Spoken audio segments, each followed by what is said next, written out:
I went to my wife's office to surprise her with roses for our 40th anniversary, but what I found on her desk was a death sentence for our marriage. Inside a red folder lay a detailed plan to strip away my sanity, steal my ancestral land, and lock me away forever. The betrayal did not break me. It awakened a predator. I am Carlton, 69 years old, and a retired forensic accountant. Before I tell you how I dismantled my family's criminal conspiracy piece by piece, let me know where you are watching from in the comments below. Hit like and subscribe if you believe that the truth is the most dangerous weapon a man can wield against those who underestimate him. The glass doors of Cynthia's real estate brokerage were unlocked, but the reception area was completely deserted. Afternoon sunlight filtered through the blinds, casting long shadows across the expensive hardwood floors I had paid to install 5 years ago. I stood there in my best tailored suit, holding 24 white roses, listening to the hum of the air conditioning. It was our 40th wedding anniversary. Cynthia had told me she was buried in paperwork and could not leave the office for lunch. I wanted to bring the celebration to her. I walked quietly down the hallway toward her corner office. The door was slightly ajar.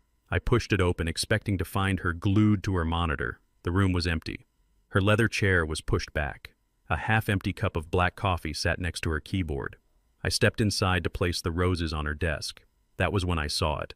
A thick red folder sat dead center on her blotter, sitting wide open, as if she had left in a sudden hurry. The top document bore the seal of a prominent neurological clinic in downtown Atlanta. My name was printed in bold black letters across the header. Patient file.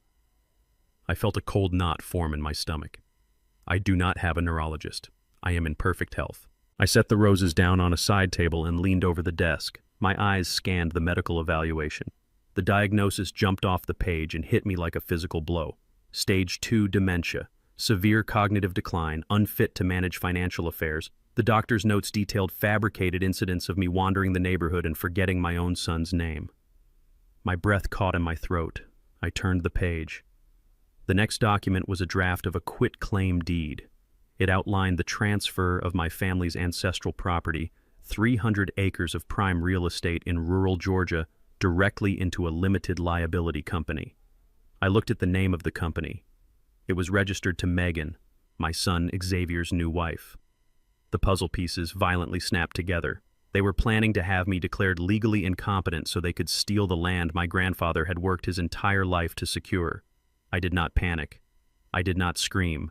Panic is for amateurs. I spent 40 years of my life working as a forensic accountant for the federal government. My entire career was dedicated to dismantling complex financial frauds, tracing hidden assets, and putting white-collar criminals behind bars.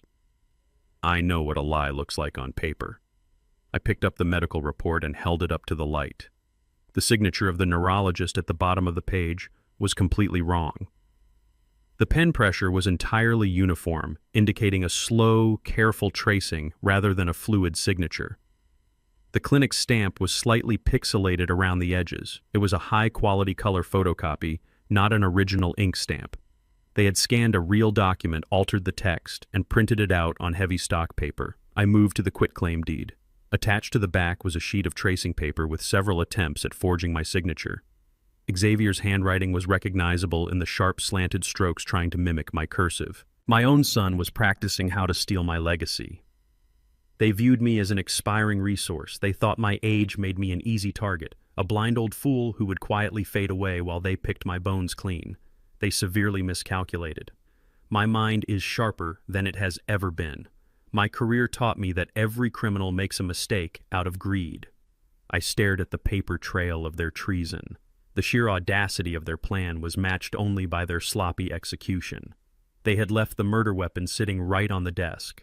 I pulled my smartphone from my breast pocket. I did not let my hands shake. I activated the camera and turned off the flash. I carefully photographed every single page in the red folder, ensuring the lighting was even and the text was perfectly legible. I took close-up shots of the forged signatures, the fake clinic stamp, and the corporate details of Megan's shell company. I backed up the images immediately to a secure cloud server that Cynthia did not even know existed. Once the upload was complete, I placed the phone back in my pocket. I needed to restore the scene exactly as I had found it. I aligned the edges of the medical report, and the quitclaim deed perfectly within the red folder. I adjusted the angle of the folder on the desk so it matched the exact position it was in when I walked into the room. I checked the floor to ensure I had not tracked in any dirt. I looked at the 24 white roses resting on the side table. They were meant to symbolize purity and enduring love. They now looked like a cruel joke. I picked up the bouquet. I could not leave them here. If Cynthia knew I had been in the office, she would realize her careless mistake and destroy the evidence before I could strike back. I walked out of her office and pulled the door shut, leaving it ajar precisely the way I found it. I moved silently down the hallway and out the front doors of the brokerage. I walked 2 blocks down the street to a public park. I shoved the expensive white roses deep into a municipal trash can, burying them beneath discarded coffee cups and greasy food wrappers. I walked to my car, got in, and gripped the steering wheel. I took one long, deep breath to steady my racing heart. The man who had driven to the office to celebrate his marriage was dead. The man driving home was a hunter preparing for a slaughter. I arrived home exactly at 6 o'clock, walking through the front door with a relaxed smile firmly fixed on my face. The house smelled of roasted garlic and expensive wine. Cynthia emerged from the kitchen wearing a pristine apron over her designer dress.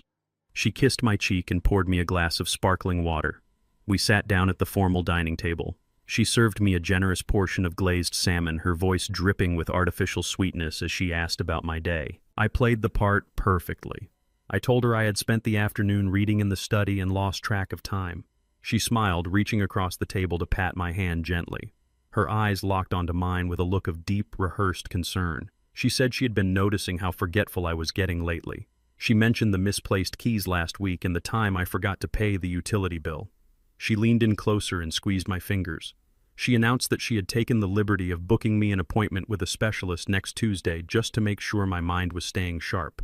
I looked into the eyes of the woman I had slept next to for 40 years. I nodded slowly, thanking her for her devoted care. The game had officially begun. I took a slow sip of my sparkling water, letting the cold liquid soothe the sudden dryness in my throat. Cynthia sat across from me, her eyes wide with that perfectly manufactured concern. She had just told me she booked a doctor's appointment because of my recent memory lapses. My hands wanted to reach across the table and flip it over. I wanted to scream that I knew about the forged quit-claim deed and the fake neurological report sitting in her office. I wanted to demand how she could destroy 40 years of marriage for a piece of land in Georgia. Instead, I forced the corners of my mouth to lift into a gentle, appreciative smile. I nodded slowly, deliberately, letting my shoulders slump just a fraction to mimic the posture of an aging, vulnerable man. I told her that she was right, that my memory had been slipping lately and that I was deeply grateful she was looking out for me. She beamed, a look of profound relief washing over her face. She reached out and patted my hand again, her manicured nails digging slightly into my skin. It was a flawless performance on both sides.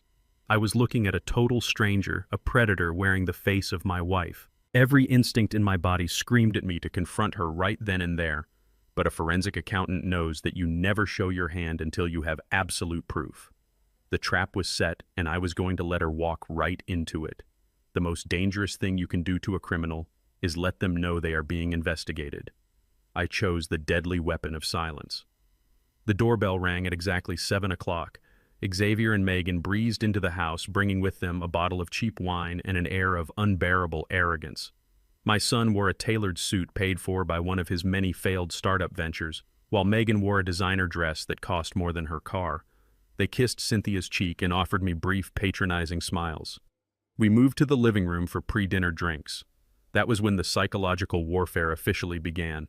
I had placed my car keys on the entryway table right next to the stack of evening mail, a habit I had maintained for decades. 10 minutes into our conversation, I stood up to grab a pen from the table. The keys were gone. I asked aloud if anyone had seen them.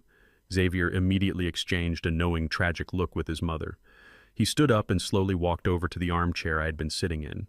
He reached under the decorative cushion and pulled out the keys with a dramatic sigh. He held them up, shaking his head. He spoke to me in the slow, loud voice one might use with a confused toddler. He told me I had just stuffed them under the cushion and forgotten about them. He asked if I was feeling okay, his eyes gleaming with malicious satisfaction. Megan chimed in, taking a sip of her wine and softly suggesting that maybe I should not be driving anymore for my own safety. I watched them closely. I did not argue. I apologized profusely, rubbing my temples as if I were genuinely confused and frightened. But behind my feigned bewilderment, my mind was recording every micro-expression. I noted the way Megan's foot tapped nervously against the floorboard, a classic sign of adrenaline masking deception. I noticed Xavier avoiding direct eye contact when he lied about the keys, staring instead at my chin. They were not just cruel, they were entirely amateurish. They thought they were orchestrating a masterpiece of manipulation, but to a trained investigator, they were leaving a trail of behavioral evidence a mile wide. The gaslighting continued relentlessly throughout the meal. Xavier casually mentioned a conversation we supposedly had yesterday about selling the house to fund my retirement care, a conversation that absolutely never happened. Cynthia chimed in, corroborating his lie with terrifying ease, detailing the imaginary numbers we had discussed. They were building a narrative of my mental decline brick by brick right in front of me. Every bite of food tasted like ash, but I chewed and swallowed, nodding along to their fabricated stories. I played the part of the fading patriarch perfectly.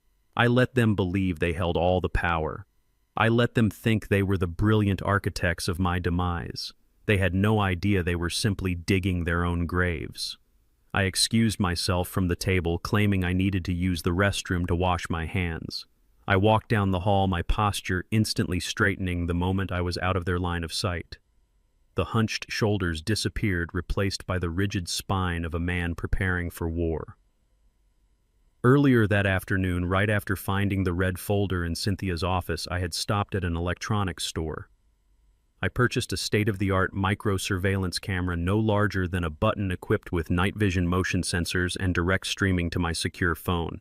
I slipped into my home office and retrieved the tiny device from my pocket. I moved quietly back down the hallway, stopping just outside the living room archway. I could hear them in the dining room. They were loudly discussing Xavier's latest business idea, completely ignoring my absence. I reached up to the tall mahogany bookshelf positioned perfectly near the doorway. It offered a sweeping, unobstructed view of the living room, the dining area, and the open kitchen. I carefully wedged the tiny black lens between a thick leather-bound encyclopedia and a decorative bronze clock. I adjusted the angle to ensure the kitchen counter was fully in frame. I pressed the tiny activation button. A microscopic blue light blinked once and vanished into the shadows. The feed was live. I had spent decades tracing phantom money through offshore accounts and shell corporations. I knew exactly how to build a bulletproof case. You do not just catch a criminal in a lie. You document the lie. You record the entire process of the deception. You let them become so comfortable in their arrogance that they perform their crimes out in the open, fully believing they are invisible. I took a deep breath, slumped my shoulders back into my old man posture, and returned to the living room. I spent the rest of the evening enduring their condescending remarks, safe in the knowledge that every word, every fake look of pity, and every calculated lie was now being recorded in high definition. By 10 o'clock, the dishes were cleared, and Xavier and Megan had finally left for the night. I told Cynthia I was exhausted and headed upstairs to the master bedroom. I closed the door, locked it silently, and immediately pulled out my smartphone. I opened the encrypted application and accessed the live feed from the bookshelf camera.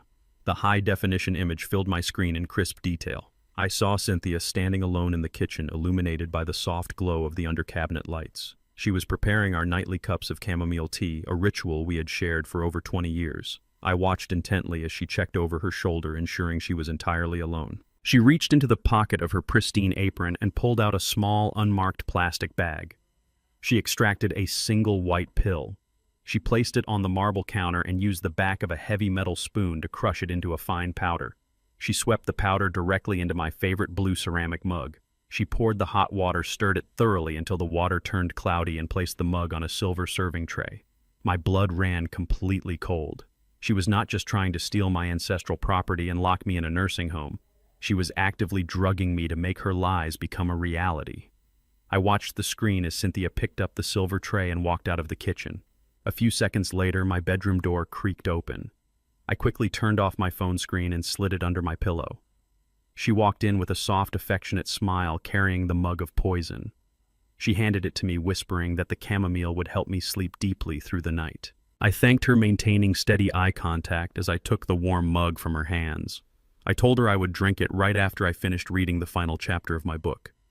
She kissed my forehead, her lips cold against my skin, and left the room, pulling the door tightly shut behind her. The moment the latch clicked into place, I threw off the heavy covers. I walked silently across the thick carpet to the large potted ficus plant sitting in the corner of our bedroom.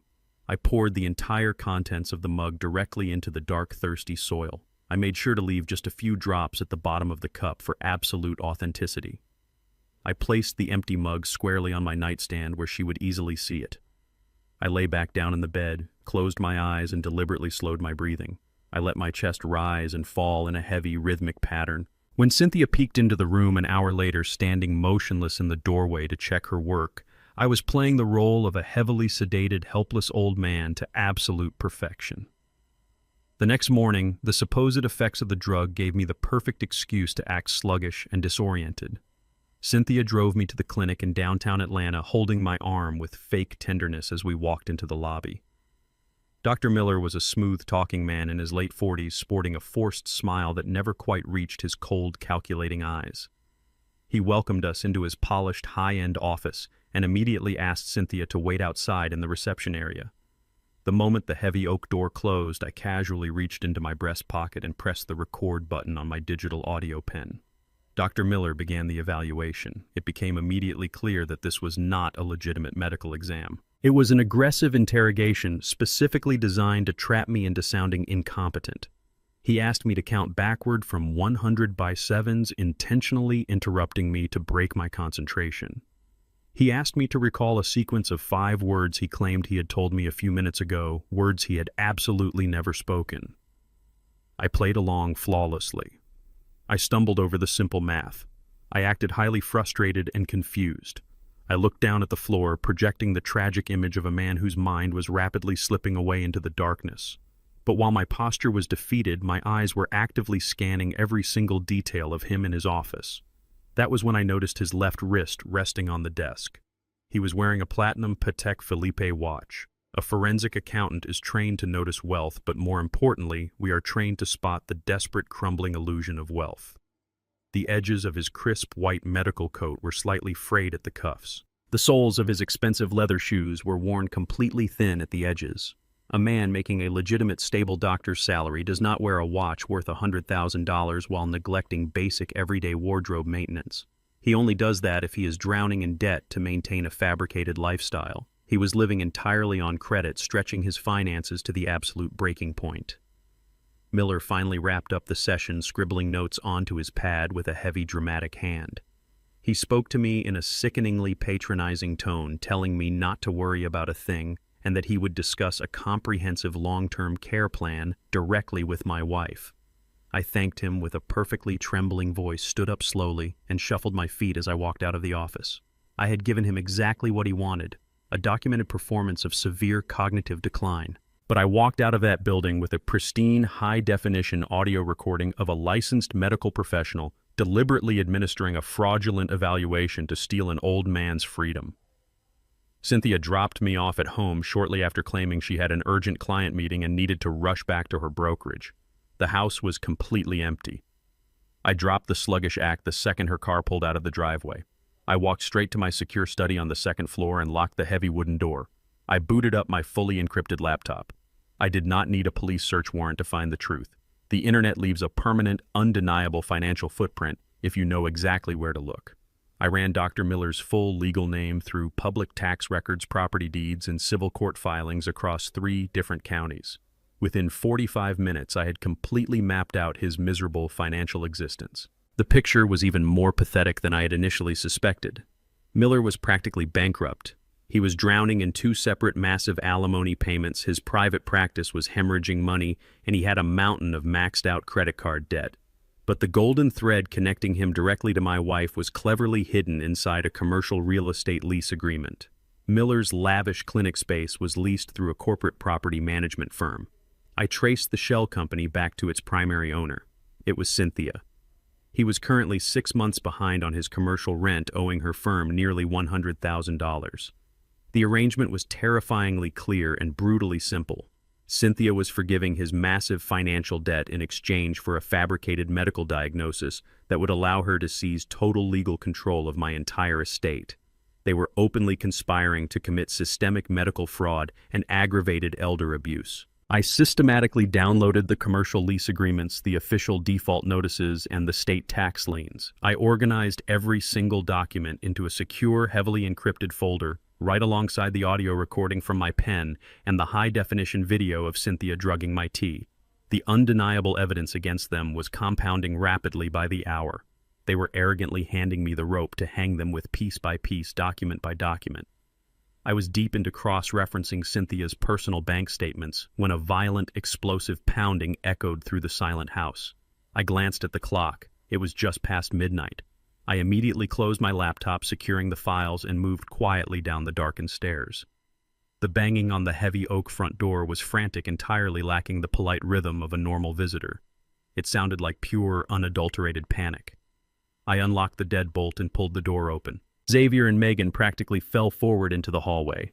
They were both sweating profusely despite the cool night air, their eyes wide with genuine, unfiltered terror. Xavier quickly slammed the front door shut behind him and threw the deadbolt. He grabbed me tightly by the shoulders, his hands shaking violently against my robe. He did not bother with the condescending, arrogant tone he had used at the dinner table the night before. His voice cracked sharply as he spoke. He told me his latest tech business venture had completely collapsed and he had secretly borrowed a massive amount of money from some extremely dangerous people to cover his hidden losses. He looked me dead in the eye, his face pale and slick with sweat, and said they needed exactly $50,000 by tomorrow morning. He gripped my arms tighter and said if they did not get the cash immediately, the men were going to brutally kill them both. Xavier tightened his grip on my arms. His fingers dug deeply into the fabric of my bathrobe. The panic on his face was manufactured to absolute perfection. He panted heavily, blowing the smell of cheap alcohol and cold sweat into the stifling air of the living room. Megan stood right behind him, her hands covering her tear-streaked face. She sobbed continuously, repeating her carefully rehearsed lines. She screamed that the loan sharks already knew our home address.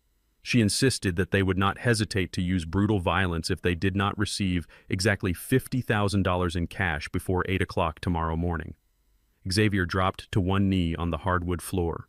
He looked up at me with bloodshot eyes, begging me to save his life. He swore this was the last mistake of his life and that he would work tirelessly to pay back every single cent. The silence in the room was suffocating, broken only by Megan's dramatic cries and my son's rapid breathing. They were intentionally backing me into the most ruthless psychological corner imaginable. If I refused to help, they would immediately use that as evidence in court. They would claim I was a heartless, senile father completely incapable of recognizing a life-threatening danger to my own flesh and blood. If I immediately wrote a check, they would submit that evidence to the judge instead. They would argue that I was easily manipulated and recklessly spending money due to cognitive decline. They thought they had set an inescapable trap for a weak old man. I looked down at Xavier's face, twisted in feigned terror. Through the eyes of a former forensic accountant, I could read this entire performance as clearly as a balance sheet. There were no loan sharks or underworld gangsters here. No dangerous criminal syndicate lends untraceable money to a serial failed entrepreneur without solid collateral. This was entirely a psychological pressure test orchestrated by Cynthia, Xavier, and Megan. They wanted to push me past my breaking point to see how I would react. They desperately craved that $50,000 to inject into Megan's shell company. Simultaneously, they wanted to turn this transaction into a permanent stain on my financial competency record. I maintained a slow, deliberate breathing pattern. I pretended to be a frail old man trembling from an overwhelming shock. I nodded weakly, raising a hand to my chest as if a heart attack were imminent. I whispered to Xavier that I would never let anyone hurt him. I told him to let go of my arms so I could retrieve my laptop. As I turned to walk up the stairs, my investigator brain immediately switched into attack mode. I was going to give them exactly the amount they requested. However, I would never use a standard checking account. In the professional financial world, money never truly disappears. It only leaves an indelible trail. I decided to use a special escrow account I had secretly established years ago at a private bank. This account was not designed for standard civilian transactions. It was permanently tethered to the active monitoring algorithms of the Federal Bank Secrecy Act. Any funds transferred from this account into a newly formed limited liability company with no clear operational history would be instantly red flagged by artificial intelligence. I knew exactly what Megan would do with this money. Her bottomless greed would blind her. She would never withdraw it as cash. She would wire it straight from her personal account into her corporate shell account. She would do this to wash the origins, hoping to legitimize it as real estate revenue. She had no idea that her foolish action would immediately trigger a suspicious activity report. That report would be encrypted and sent directly to the Financial Crimes Enforcement Network of the United States Treasury. By accepting this money, they were voluntarily placing their own necks into the federal noose of wire fraud and money laundering. I walked back downstairs carrying my laptop. I intentionally let my hands shake violently as I placed it on the glass coffee table. Megan instantly stopped crying. Her eyes were glued to the glowing screen. Xavier stood closely behind me. He breathed hot air onto my neck, trying to monitor every single keystroke. I logged into the banking portal. I slowly typed in each number. I deliberately entered my password incorrectly once to reinforce the image of a man suffering from severe memory loss. I asked Megan for her routing and account information. She recited the numbers flawlessly without a single hesitation. That proved she had thoroughly memorized them well in advance. I set up an expedited wire transfer for exactly $50,000. I moved the mouse over the final confirmation button. I paused for a second. I looked up at Xavier with the tearful eyes of a father sacrificing everything for his son. I asked him if this money would truly end the danger threatening his life. He nodded enthusiastically. He made empty promises using the most falsely sincere voice he could muster. I clicked the button. The computer screen displayed a successful transaction notification. Almost instantly, the atmosphere in the living room completely shifted. The extreme panic radiating from Xavier and Megan evaporated without a trace. The tears on Megan's face dried in the blink of an eye. She looked down at me. For a brief quarter of a second, I clearly saw a triumphant, contemptuous smirk flash across her lips. She truly believed she had just easily conned a senile old fool out of a small fortune. Xavier patted my shoulder. There was no more begging.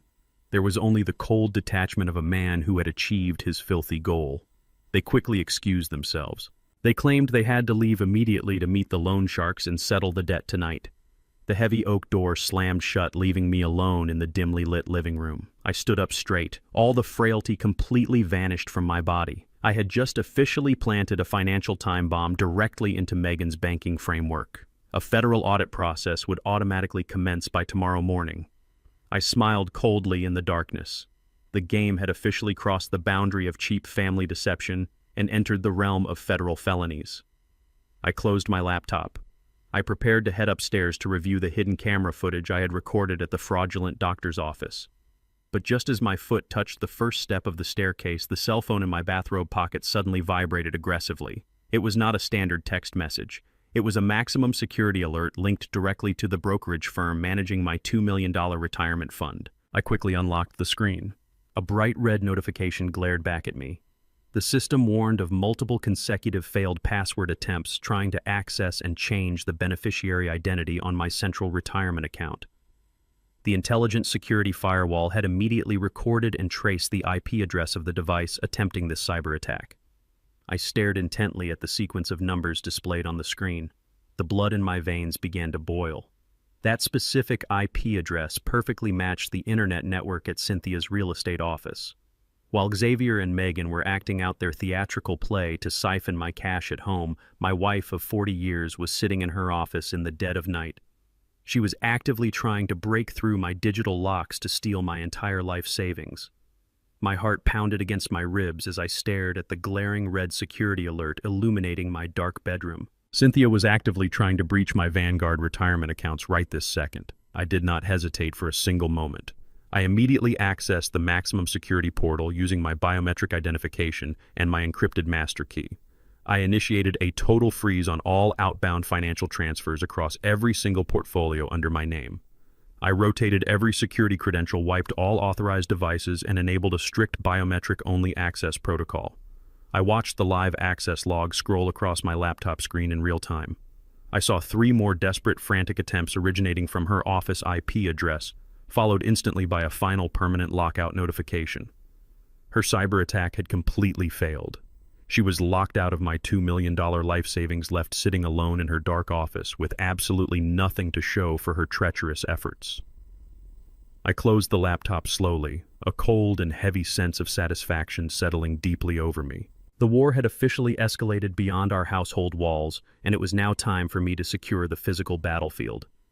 The next morning, I packed a small travel bag with deliberate precision. I walked downstairs into the kitchen where Cynthia was aggressively stirring her coffee. She looked exhausted, her eyes ringed with dark circles from her failed midnight hacking attempt. I kept my voice soft and slightly trembling. I told her I was taking a short weekend flight to Georgia to visit my grandfather's grave. I played the part of a highly sentimental aging man desperately needing a connection to his past as his mind supposedly slipped away.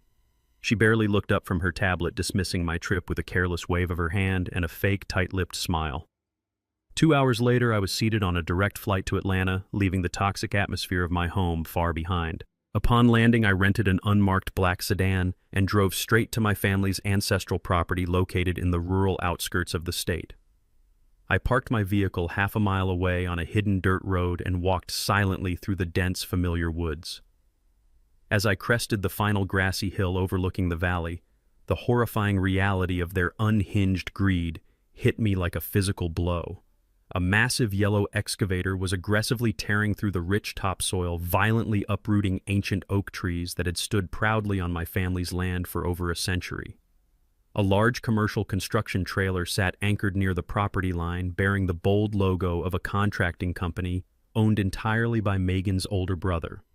They had not even waited for their fraudulent quitclaim deed to be officially processed by the county clerk. They were so utterly confident in their twisted plan to declare me legally incompetent that they were already preparing my grandfather's sacred land for a massive multi-million-dollar commercial subdivision.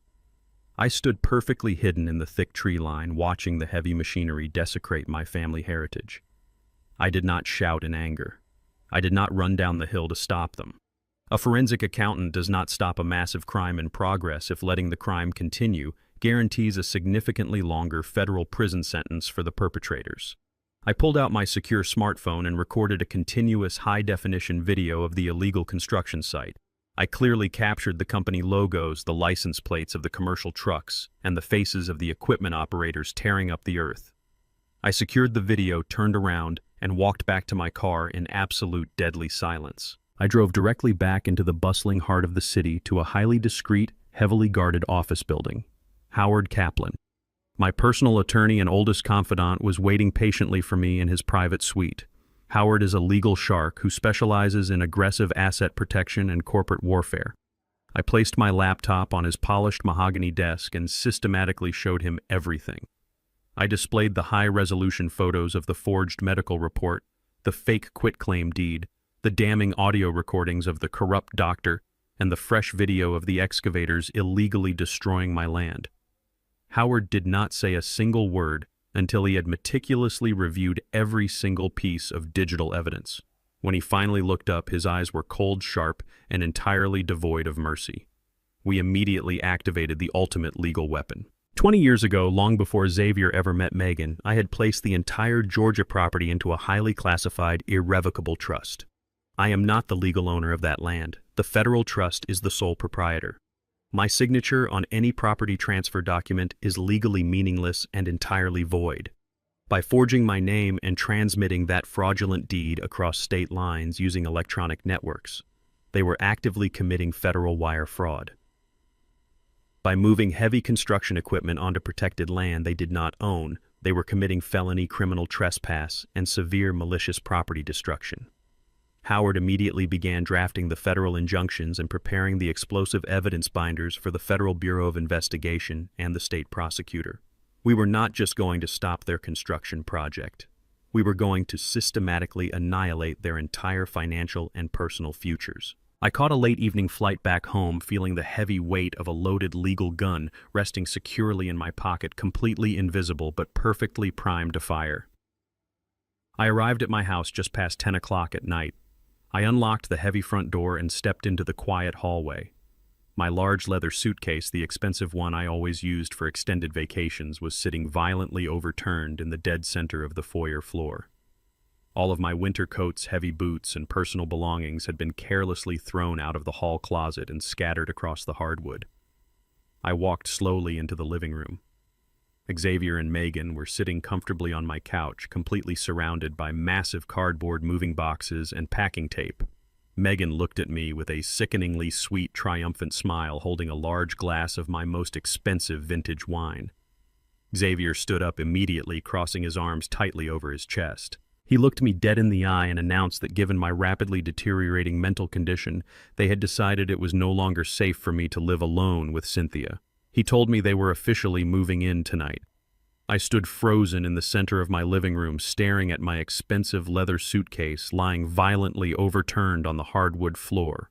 My winter coats, heavy boots, and personal belongings had been carelessly thrown out of the hall closet and scattered across the beautiful rugs. Xavier stood with his arms crossed over his chest, his eyes full of arrogant defiance. He had just declared that they were moving in permanently because I was supposedly no longer competent to care for myself. A sudden surge of pure, unadulterated rage ignited deep in my chest. I wanted to grab him by the collar, drag him to the front door, and throw him out of my house. I wanted to scream that I knew exactly what he and his treacherous wife were planning. But I immediately forced the anger down, burying it deep beneath a mask of confusion. An explosive argument right now would only serve their pathetic theatrical performance. They were desperately searching for an excuse to call the police, hoping to report that I was becoming erratic and dangerously violent due to my fabricated dementia. I could not hand them that legal weapon. I let my shoulders slump forward, projecting the exhausted, defeated posture of a broken old man losing his grip on reality. I nodded slowly without saying a single word, quietly bending down to pick up my scattered coats with trembling hands. I carried my belongings back to the closet, pretending to completely surrender to their cruel arrangement. As I turned my back and slowly climbed the stairs to my bedroom, I could hear Megan's victorious giggle echoing from the living room. They thought they had successfully conquered the fortress. They had no idea they had just locked themselves in a cage with an apex predator. Their invasive presence instantly turned my peaceful home into a suffocating living hell. The very next morning, Megan began aggressively searching the house under the guise of being a helpful, caring daughter-in-law. She casually ripped open the drawers in my private study, rifling through decades of old tax returns, banking files, and investment portfolios. She claimed she was just helping me clean and organize the overwhelming clutter, speaking to me in that sickeningly sweet, patronizing tone she reserved for children. But I knew exactly what she was desperately looking for. She wanted the original physical deed to the Georgia property to complete her fraudulent paperwork and solidify her theft. I watched her tear through my personal history, maintaining my blank, confused stare while internally cataloging every single boundary she crossed. Meanwhile, Xavier took it upon himself to assert physical dominance over the property. He changed all the digital security access codes for the front door, the back patio, and the garage. He deliberately did not give me the new combinations. He used the pathetic excuse that I might wander outside in the middle of the night, get lost, and freeze to death. They were systematically stripping away my most basic human freedoms inside the very home I had paid off decades ago. Cynthia completely ignored the psychological torture happening right in front of her face. She left the house early in the morning and only returned late at night, leaving the young couple completely free to mentally abuse me with their cheap daily games. But their overwhelming arrogance led them to make one fatal, catastrophic mistake. They treated me like a harmless, invisible ghost. Because they genuinely believed my brain was rotting away, they brought all of their corporate business records directly into my home. Xavier began using my home address to register commercial documents for his failing startup. He essentially turned my formal dining room into his temporary corporate headquarters, taking loud conference calls and receiving massive shipments of inventory boxes. He had absolutely no idea that our exclusive gated community had incredibly strict homeowner association rules. The bylaws explicitly and aggressively forbade the operation of any commercial businesses from residential properties, carrying massive financial penalties for any violations. I retreated to my bedroom and pulled out my heavily encrypted forensic laptop. I used a secure virtual private network to ensure my digital footprint remained absolutely anonymous. I drafted a meticulously detailed, highly professional complaint. I attached time-stamped high-definition photographs of Xavier's commercial delivery boxes blocking the public sidewalk. I included clear audio recordings of his loud, profanity-laced corporate conference calls echoing through the open windows. I sent that undeniable evidence directly to the Homeowner Association Board of Directors. I did not need to confront him myself. I weaponized the rigid, unforgiving rules of my own neighborhood to strike the first devastating blow. Exactly 2 days later, my anonymous counterattack landed perfectly. A stern, uncompromising homeowner association inspector knocked aggressively on my front door just after breakfast. He bypassed me completely, demanding to speak directly with Xavier. The inspector immediately handed my son a formal citation for $2,000. He clearly and loudly warned that if Xavier did not remove all illegal commercial operations from the premises within 48 hours, the daily fines would automatically double and the association would initiate immediate legal litigation to seize the property. Xavier panicked completely. His fabricated confident persona shattered in an instant. He started shouting and arguing frantically with the inspector right on the front porch, waving his arms in the air and demanding to know who reported him. Megan heard the loud commotion and ran outside to intervene, her voice shrill and highly defensive. Their attention was entirely focused on the massive financial crisis unfolding outside the front door. This was the exact golden window of opportunity I had been patiently waiting for. I dropped my frail old man posture instantly. I slipped silently out of the hallway and moved rapidly into the guest bedroom they had selfishly taken over. Megan's expensive laptop was sitting wide open on the unmade bed, the screen brightly illuminated and fully unlocked. I reached into my pocket and pulled out a tiny pre-programmed USB drive. It contained a piece of custom data extraction malware I had coded myself during my years hunting corporate embezzlers. I plugged it directly into her computer. The malicious software immediately activated in the background without triggering any visual warnings. It silently and rapidly cloned her entire email history, downloaded files, financial spreadsheets, and hidden hard drive directories. I stood completely still, watching the tiny status light blink rapidly, counting the seconds in my head while listening to the argument outside. The entire extraction process took exactly 1 minute and 45 seconds. The second the status bar confirmed a complete data transfer, I pulled the USB drive, automatically wiped the access logs, and slipped out of the room. I was back in the kitchen, slowly pouring a cup of coffee with trembling hands, just seconds before Megan stormed back inside, her face red with absolute fury from the argument outside. I walked slowly back to my locked study, carrying my coffee cup. The moment the heavy door clicked shut, I dropped the act completely. I sat down at my desk and immediately plugged the stolen USB drive into my secure system. I deployed a rapid keyword filtering algorithm, commanding the software to scan the massive volume of stolen data for anything related to the Georgia property. Within seconds, a heavily encrypted email chain appeared on my screen. I cracked the basic password and clicked on the most recent PDF attachment. A fully executed commercial real estate purchase agreement stared back at me. The buyer was a massive, highly aggressive commercial development firm based in Atlanta. The official purchase price was listed clearly at $4.5 million. But the staggering amount of money was not what made the blood freeze in my veins. Sitting proudly on the final page of the contract, right below the transfer of ownership declaration, was my own handwritten signature.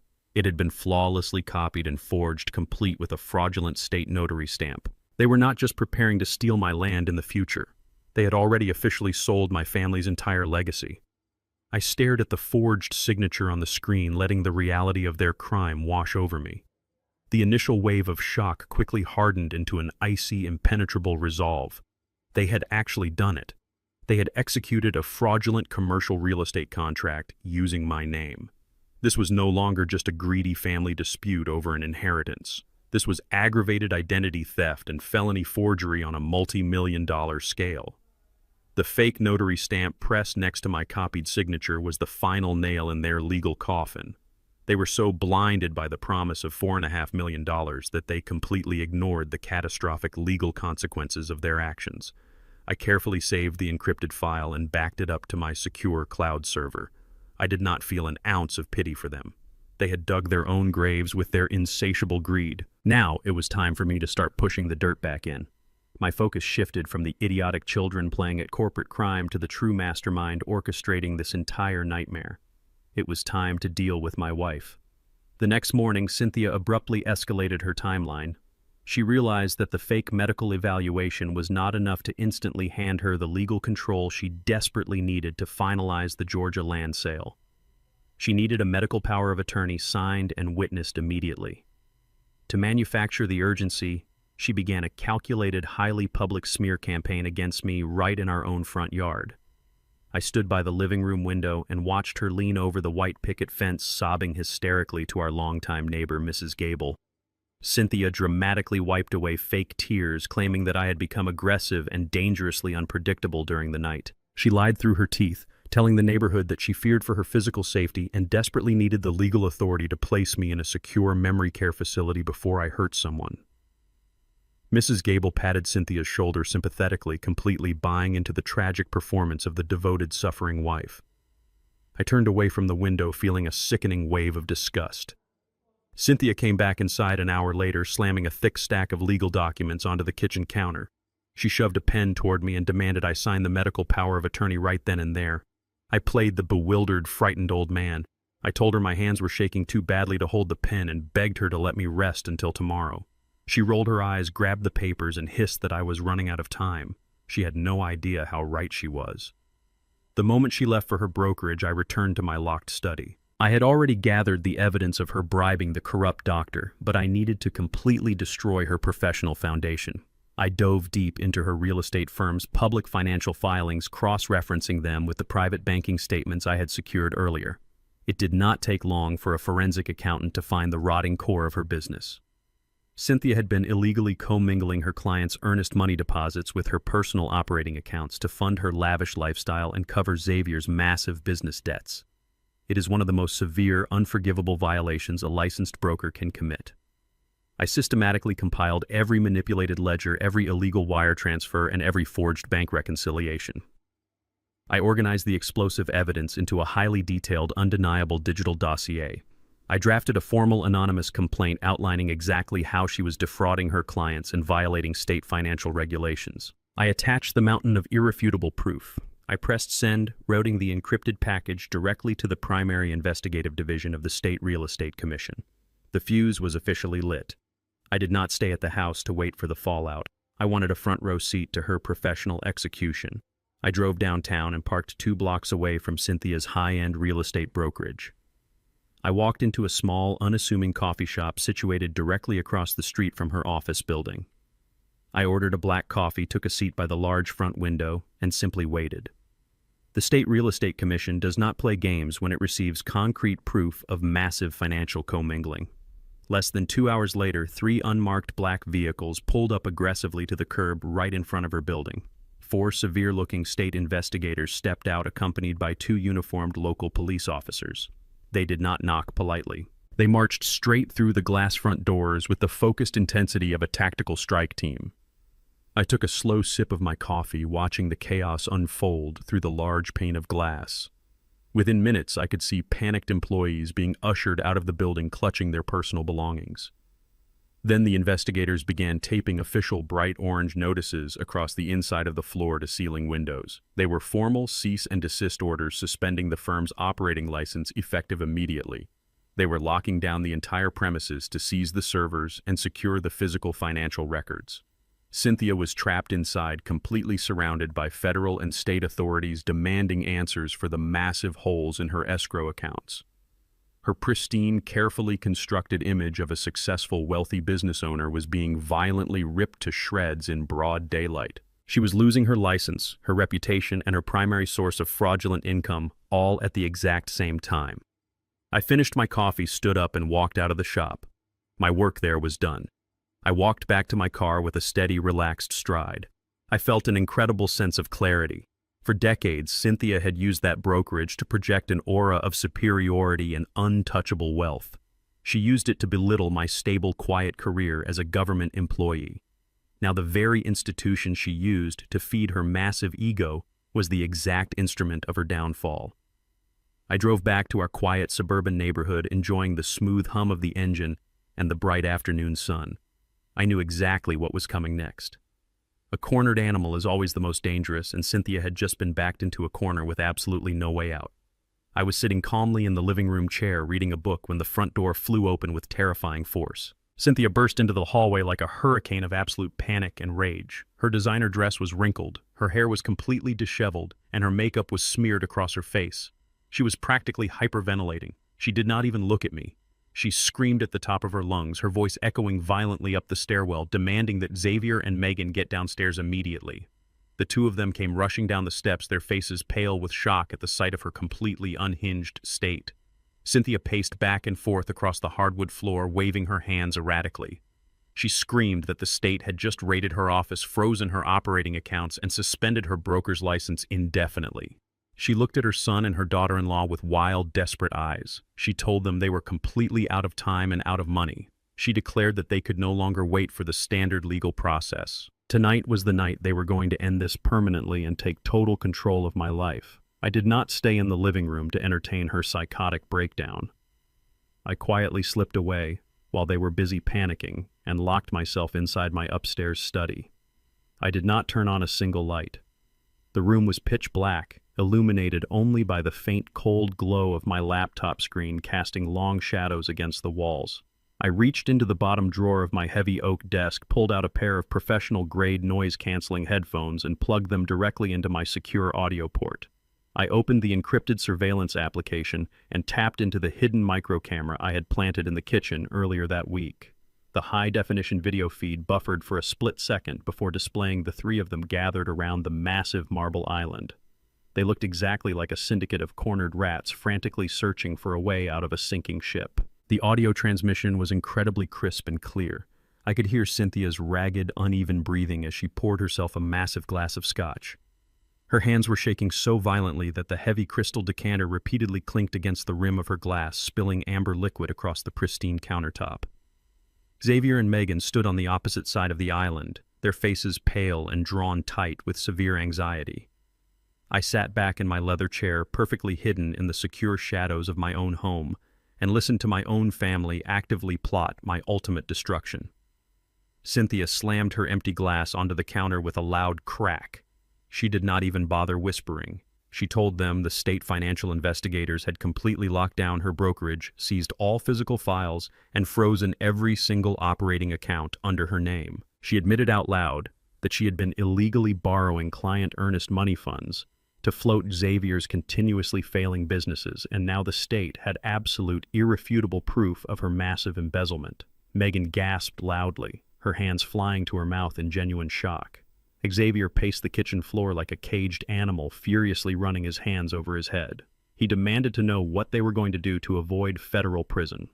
Cynthia looked at him with a gaze so cold and entirely devoid of maternal warmth that it sent a brief chill down my spine.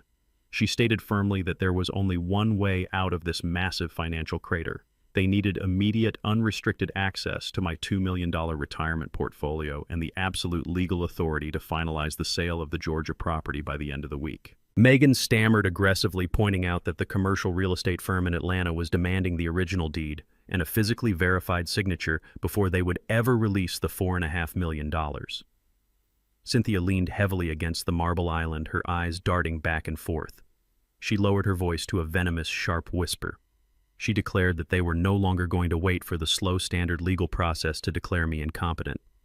She said I had become a massive liability and that my continued presence in the house was a ticking time bomb they could no longer control. Tomorrow morning, the very second the county courthouse opened, she was going to file an aggressive petition for emergency medical guardianship. Xavier stopped pacing abruptly. He asked how they could possibly get a strict judge to grant an emergency order without a thorough state-mandated medical evaluation. Cynthia smiled. It was a terrifying, crooked expression of pure, unadulterated malice. She reminded them of the fraudulent medical report she had already purchased from Dr. Miller, but she admitted she needed something much more immediate, something highly explosive to force the judge's hand right away. She looked directly at her son and her daughter-in-law, her eyes completely dead. She told them they were going to create a violent domestic crisis tonight. She planned to manufacture a brutal physical altercation, call the police immediately, and have me forcibly removed from the property under a mandatory 72-hour psychiatric hold. Once I was locked inside a state mental ward, heavily medicated and completely isolated from the outside world, she would have absolute uncontested control over my entire life and every single penny I had ever earned. I listened to them finalize the horrific details of my forced institutionalization. They were cold, calculating, and entirely devoid of basic human empathy. They were discussing my permanent confinement as casually as one might discuss taking out the weekly garbage. I calmly removed my headphones and placed them gently on the wooden desk. My heart rate remained exceptionally slow and steady. A weaker man might have completely crumbled under the psychological weight of such profound betrayal from his own flesh and blood. But I am a forensic accountant.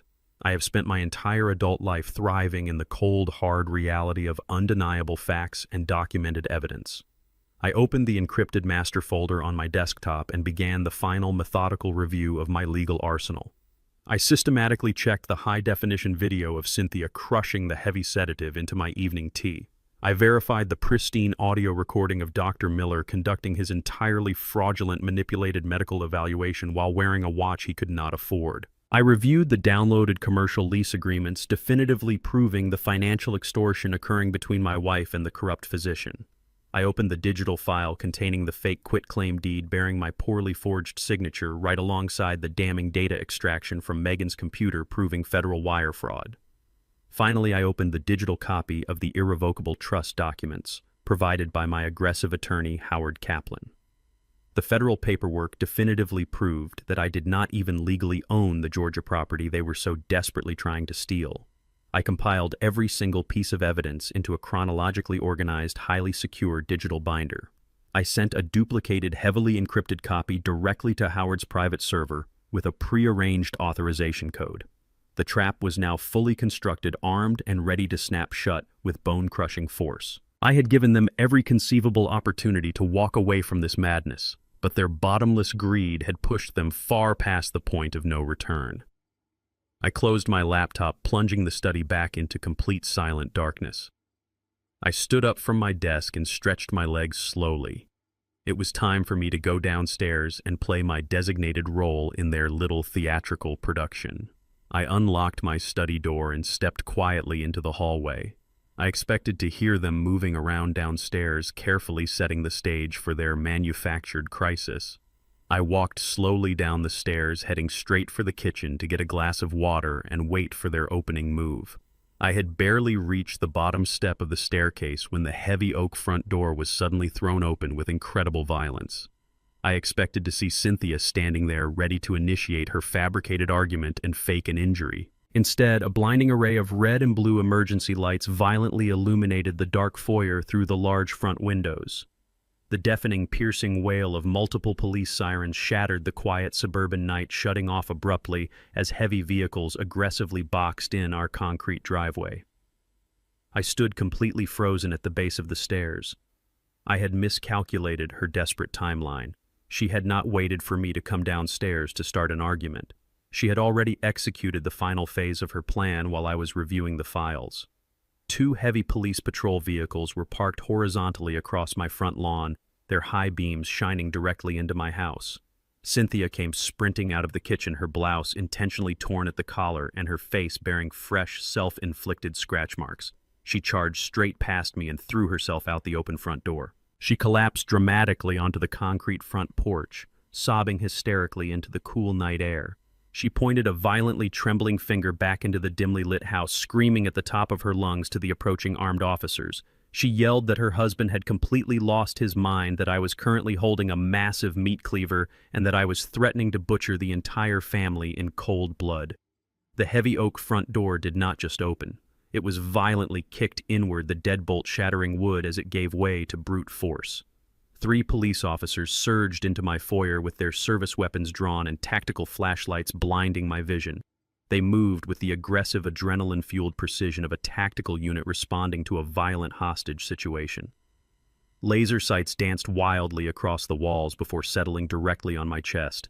They screamed commands, their voices overlapping in a chaotic wave of absolute authority. They ordered me to freeze, to drop the weapon, and to put my hands immediately in the air. I did not panic. I did not make a single sudden movement. My forensic training had conditioned me to remain entirely analytical in the face of extreme pressure. I stood perfectly still behind the large marble kitchen island. I was not holding a meat cleaver. I was holding a small silver paring knife in my right hand and a crisp green apple in my left. I had walked into the kitchen just seconds before Cynthia launched her insane theatrical performance. I looked at the 3 armed officers aiming their weapons at my heart. I slowly, deliberately placed the paring knife flat on the marble countertop. I placed the apple right next to it. I raised both of my hands high above my head, keeping my fingers spread wide and completely visible to prove I was unarmed. The lead officer, a tall, heavily built man with a tight jaw, kept his weapon leveled at my center mass while he slowly advanced into the kitchen.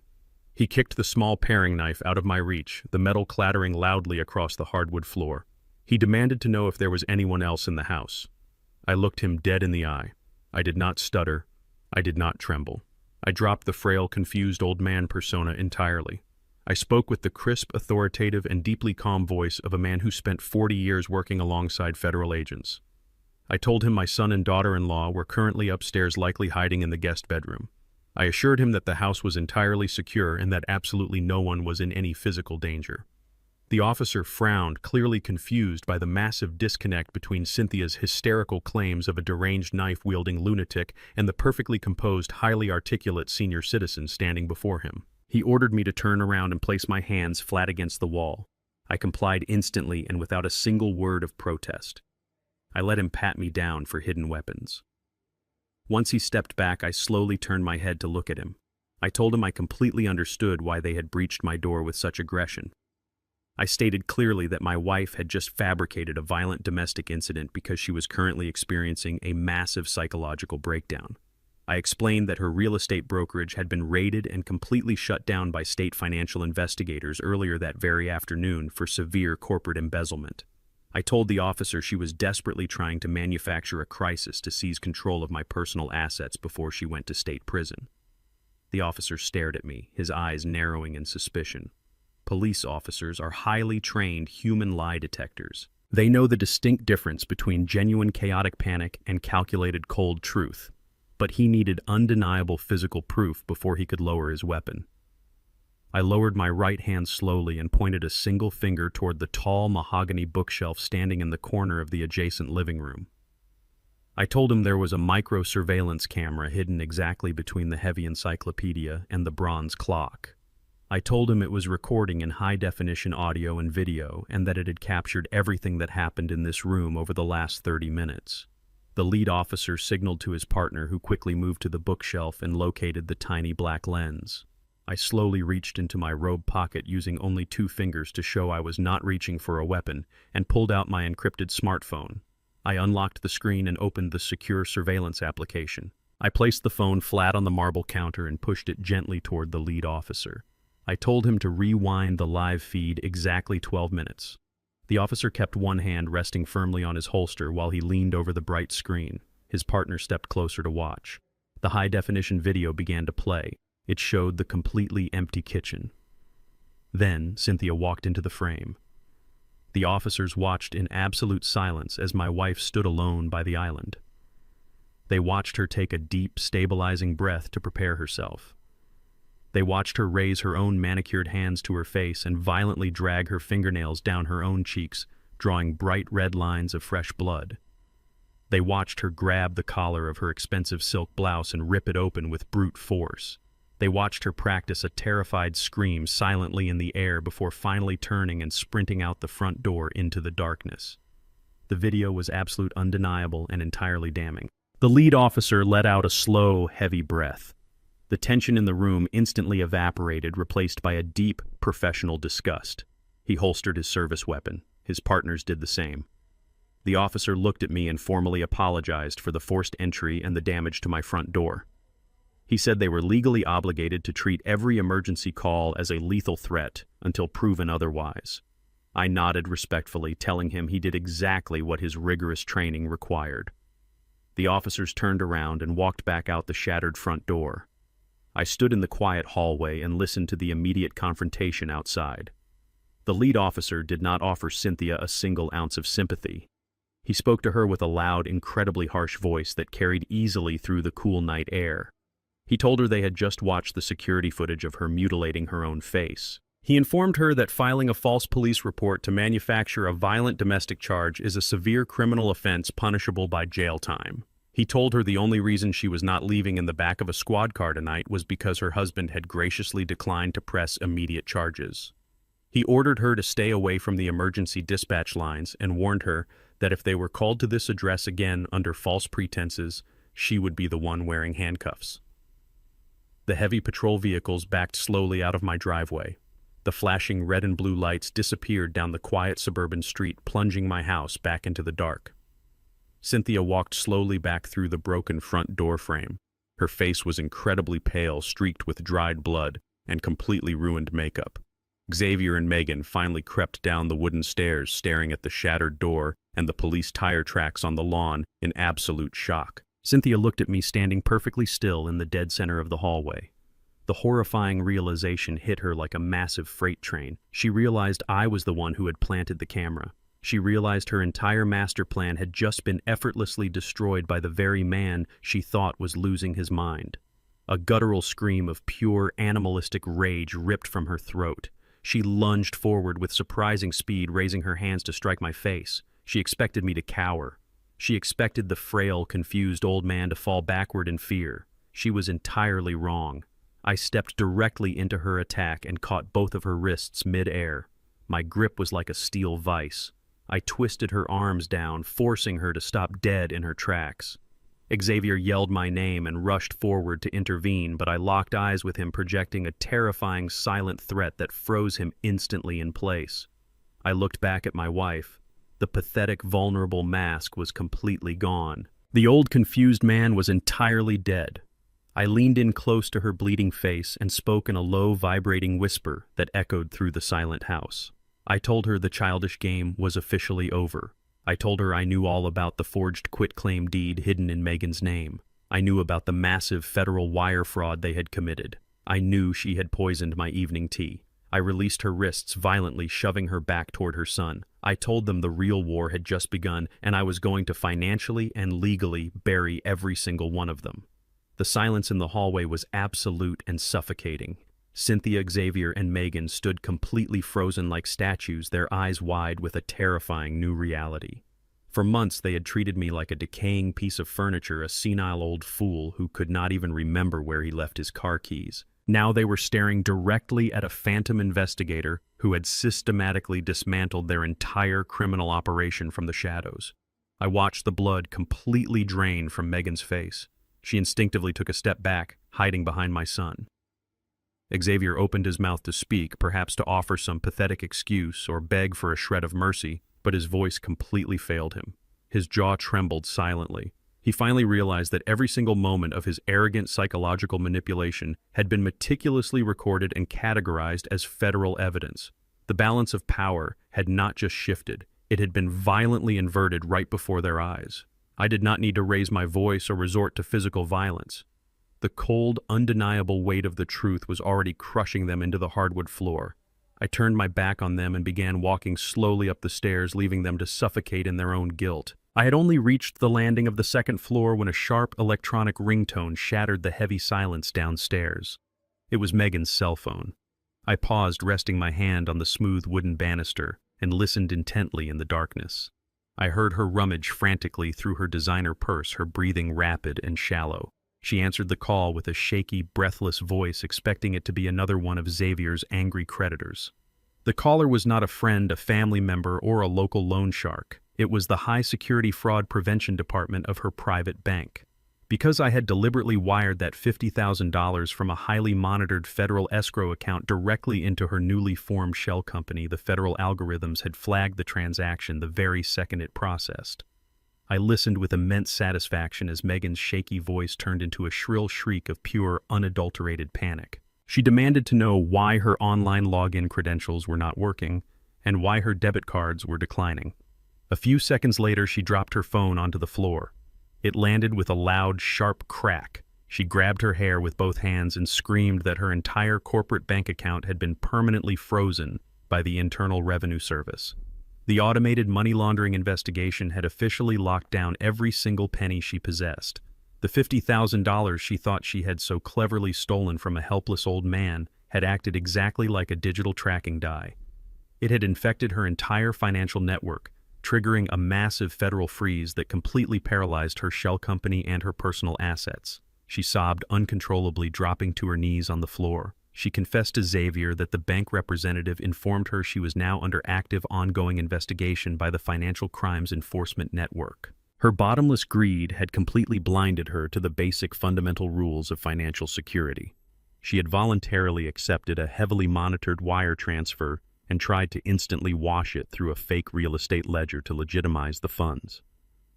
I smiled coldly in the darkness of the upstairs hallway. The bait had been taken. The hook was set deep in her jaw, and the federal government was already reeling her in with absolute precision. She was trapped in a financial cage she had built with her own two hands. There is absolutely no loyalty among thieves when the walls finally start closing in. The fragile, toxic alliance between my wife, my son, and his wife instantly shattered into a million jagged pieces right in my foyer. Xavier did not rush to the floor to comfort his sobbing wife. Instead, he turned on her with a vicious, explosive fury that echoed through the house. He screamed that she was an absolute idiot for using her primary business account to receive the stolen money. He blamed her entirely for the federal investigation, conveniently forgetting that he was the one who had begged me for the cash on his hands and knees just 24 hours ago. Megan snapped back instantly, her tears drying into pure defensive venom.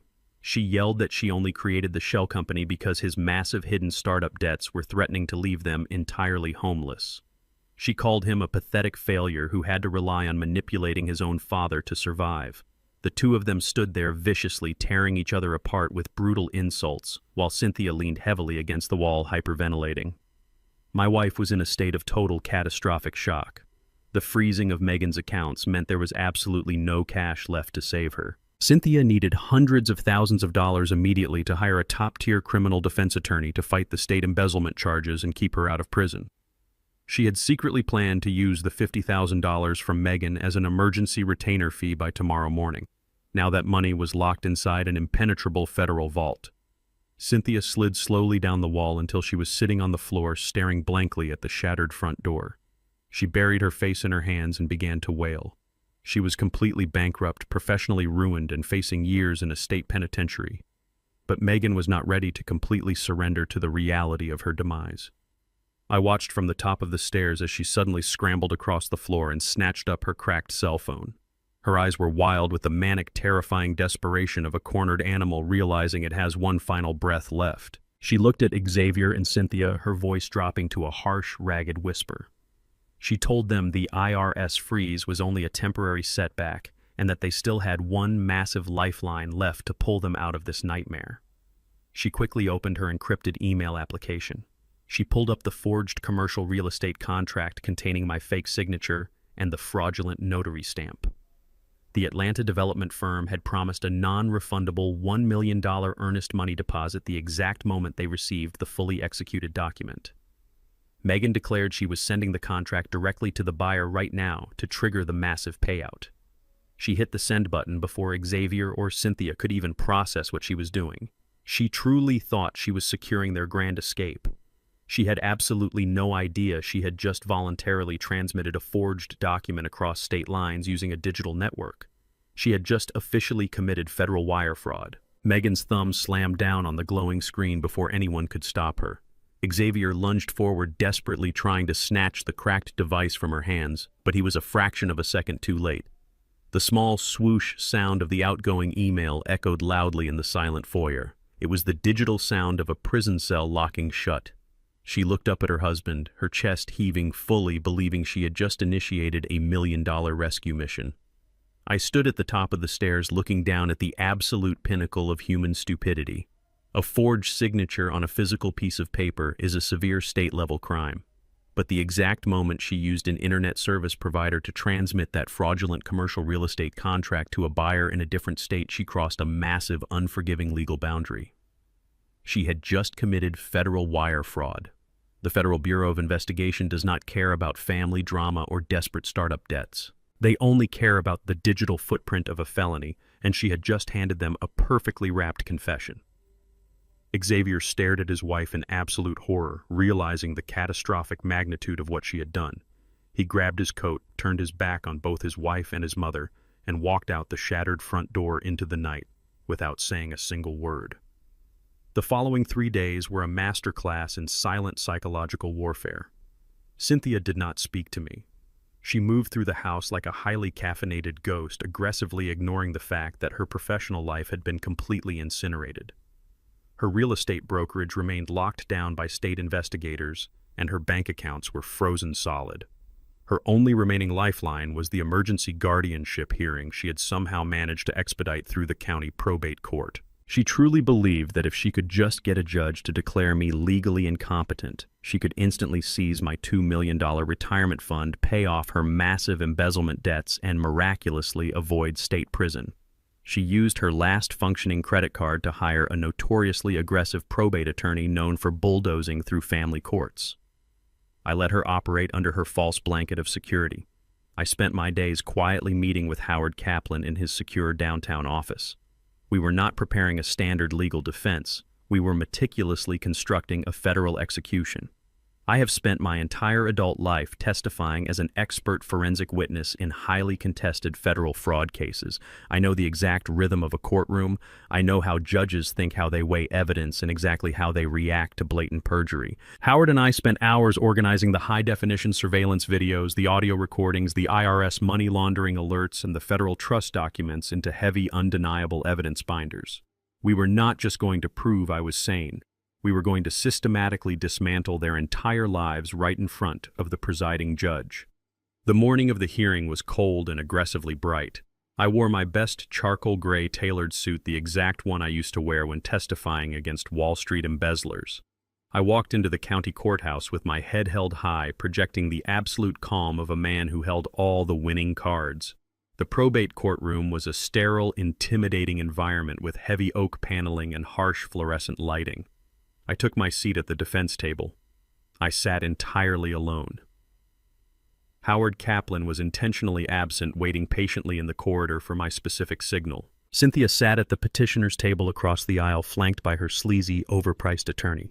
She wore a conservative navy blue dress, her hair pulled back tightly to emphasize the dark, exhausted circles under her eyes. She was aggressively playing the role of the battered, terrified wife pushed to the absolute brink. Xavier and Megan sat right behind her in the gallery, holding hands and looking incredibly tense. Megan kept checking her phone, desperately hoping to see a $1 million wire transfer from the Atlanta buyers that was never going to arrive.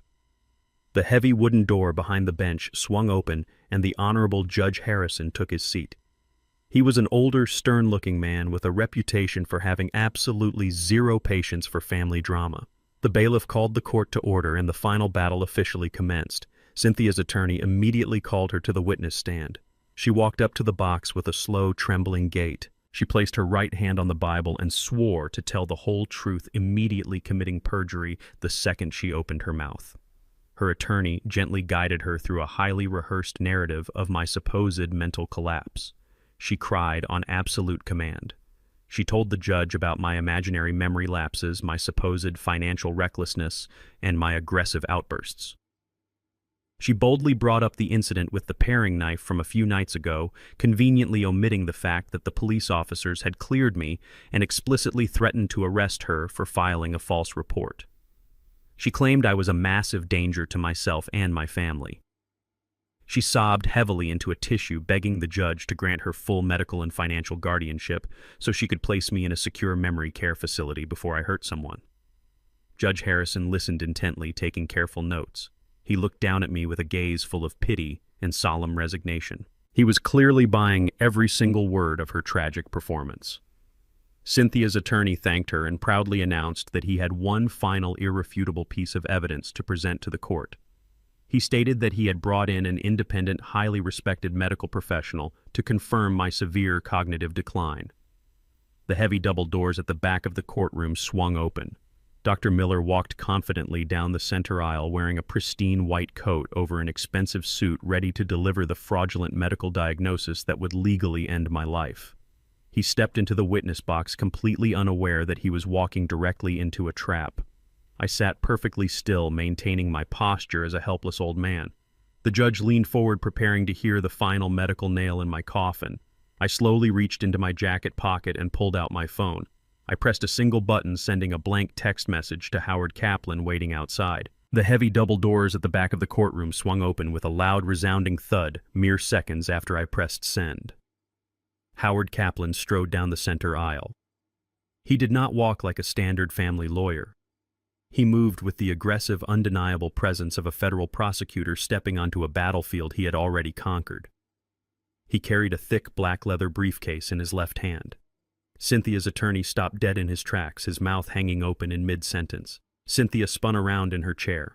The fake tears on her cheeks dried instantly, replaced by a look of genuine, unfiltered panic. She recognized Howard from the few times he had visited our house decades ago. She knew exactly what kind of law he practiced. Judge Harrison banged his gavel sharply against the wooden block, demanding to know who was interrupting his courtroom. Howard did not pause. He walked directly past the petitioner's table and stopped right beside me. He placed his heavy briefcase onto the defense table with a solid thud. He looked up at the bench and introduced himself in a booming, authoritative voice. He formally announced that he was my retained legal counsel specializing in complex asset protection and corporate fraud. He respectfully requested the court's permission to conduct the cross-examination of the medical witness. Judge Harrison narrowed his eyes, clearly intrigued by the sudden dramatic shift in the atmosphere. He nodded once, granting Howard the floor. The execution was officially underway. Dr. Miller sat in the witness box, adjusting the cuffs of his pristine white coat. He looked highly uncomfortable. His eyes darted nervously between Cynthia and Howard. Cynthia's attorney quickly tried to regain control of the narrative. He asked Dr. Miller to confirm his professional diagnosis of my mental state. Miller cleared his throat and confidently stated for the official court record that I was suffering from advanced stage 2 dementia. He claimed my cognitive functions were severely compromised and that I required immediate full-time institutionalized care. Howard Kaplan did not object. He stood perfectly still, letting the doctor dig his own grave under oath. Once the direct examination concluded, Howard stepped up to the wooden podium. He did not ask Dr. Miller a single question about my medical health. Instead, Howard pulled a crisp, stapled document from his binder. He asked the doctor to confirm his primary business address. Miller blinked, confused by the sudden pivot, but recited the address of his lavish downtown clinic. Howard then asked if it was true that Miller's private practice was currently leasing that commercial space from a property management firm owned entirely by Cynthia. Cynthia's attorney shot up from his chair, loudly objecting to the question, claiming it had absolutely no relevance to my medical evaluation. Judge Harrison leaned forward, his judicial instincts fully activated. He overruled the objection immediately and ordered the doctor to answer the question. Miller swallowed hard. The confidence drained entirely from his face. He mumbled a quiet confirmation. Howard took a step closer to the witness stand. His voice grew sharper, echoing off the high ceiling. He asked Dr. Miller to confirm to the court that his clinic was currently 6 months behind on rent. He asked him to confirm that he personally owed Cynthia's firm exactly $112,000 in severe financial arrears. The courtroom fell dead silent. Xavier and Megan shifted uncomfortably in the gallery. Cynthia stared at the wooden table, her face completely pale. Miller stammered, his eyes wide with rising terror. He tried to claim that his personal finances had nothing to do with his professional medical integrity. Howard Kaplan smiled. It was a cold, merciless expression. Howard opened his black leather briefcase. He pulled out 3 thick, identical evidence binders. He handed one to the bailiff to pass to the judge and dropped another aggressively onto the table right in front of Cynthia's attorney. He kept the third for himself. Howard announced that the binder contained certified copies of Dr. Miller's commercial lease, the formal notices of default, and his heavily maxed-out personal credit statements. But Howard was not finished. He stated that a financial motive was only the first half of the crime. He reached into his pocket and pulled out a small digital audio player. He requested permission to submit a certified, unedited audio recording into the official court record. The judge granted the request, his eyes locked firmly on the trembling doctor. Howard placed the small speaker on the edge of the podium and pressed play. The pristine audio of my fraudulent medical evaluation filled the massive courtroom. Everyone heard Dr. Miller's patronizing voice asking me rigged questions. They heard him deliberately interrupt me to break my concentration. They heard him boldly fabricate a sequence of words he had never spoken. The recording was absolute, undeniable proof of a licensed physician actively manufacturing a false diagnosis to steal an old man's freedom. Dr. Miller gripped the edges of the wooden witness box so hard his knuckles turned completely white. He looked like a man standing on the gallows listening to the trapdoor latch being slowly pulled away. The recording ended with the sound of Miller promising to discuss my long-term care plan directly with Cynthia. Howard clicked the player off. The silence that followed was heavier than lead. Howard looked directly at the judge. He stated firmly that this was not a medical evaluation. It was a contracted hit on my legal autonomy purchased by a desperate woman trying to erase her own massive financial crimes. Judge Harrison's face turned deep red with absolute righteous fury. He slammed his gavel down with explosive force. He ordered Dr. Miller to remain seated in the witness box. The judge looked directly at the court bailiff and instructed him to immediately contact the state medical board and the local district attorney's office. He declared that he was holding Dr. Miller in direct contempt of court for committing blatant perjury and aggravated medical fraud right in front of his bench. 2 armed deputies stepped forward, taking up positions directly behind the trembling doctor. Cynthia watched her primary weapon get instantly neutralized and placed under armed guard. Her entire emergency guardianship petition was collapsing violently around her. Her sleazy attorney was sweating profusely, frantically flipping through his pathetic notes. He realized his client had just dragged him into a massive federal conspiracy. In a desperate blind panic to save the hearing, the attorney jumped up from his chair. He shouted that regardless of the doctor's credibility, the court still needed to address my violent behavior. He loudly reminded the judge about the police incident, claiming I had threatened to butcher my family with a knife just 3 nights ago. He begged the judge to focus on the immediate physical danger I supposedly posed to the community. Howard Kaplan turned away from the podium and looked directly at me. We both shared a brief, imperceptible nod. The attorney had just blindly stepped directly onto our second landmine. Howard calmly reached back into his black briefcase and pulled out a highly encrypted flash drive. Howard held the sleek metal flash drive high in the air for the judge to see. He stated clearly that the petitioner's attorney had just forcefully opened the door to character evidence regarding the events of that specific night. He formally requested the court's permission to play a single video file captured by a hidden security camera located inside my living room. Cynthia's attorney objected wildly, waving his hands and claiming the footage was unverified and highly prejudicial. Judge Harrison silenced the panicked lawyer with a single sharp glare and immediately granted Howard's request. The court clerk walked over, took the flash drive, and plugged it directly into the courtroom's primary presentation system. The 4 massive flat screens mounted on the walls flickered to life.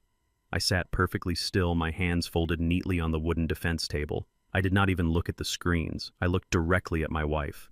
Cynthia leaned forward in her chair, her eyes wide with a sudden dawning terror. She had completely forgotten about the camera. She truly believed the police had ignored it or that the footage was safely locked away on my personal phone. She had absolutely no idea that Howard possessed a fully certified time-stamped copy of her psychotic breakdown.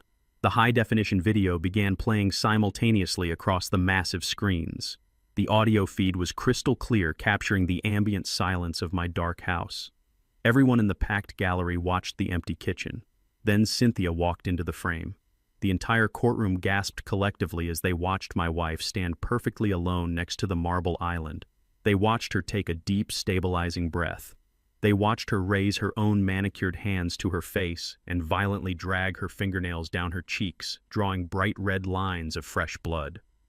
They watched her grab the collar of her expensive silk blouse and rip it open with brute force. They watched her practice a terrified scream silently in the air before finally turning and sprinting out the front door into the darkness to greet the armed police officers. Howard pressed a button on his remote, pausing the video right on the frozen high-definition frame of Cynthia's heavily scratched, bleeding face. He turned to the judge and stated that the responding police officers had already reviewed this exact footage on the night of the incident. He added that the local precinct had officially filed a report citing Cynthia for manufacturing a false domestic violence claim and wasting emergency resources. The absolute silence in the courtroom was deafening. Judge Harrison stared at the frozen image on the screen, his jaw set in a hard, unforgiving line. He looked down at Cynthia with a level of pure judicial contempt that could freeze boiling water.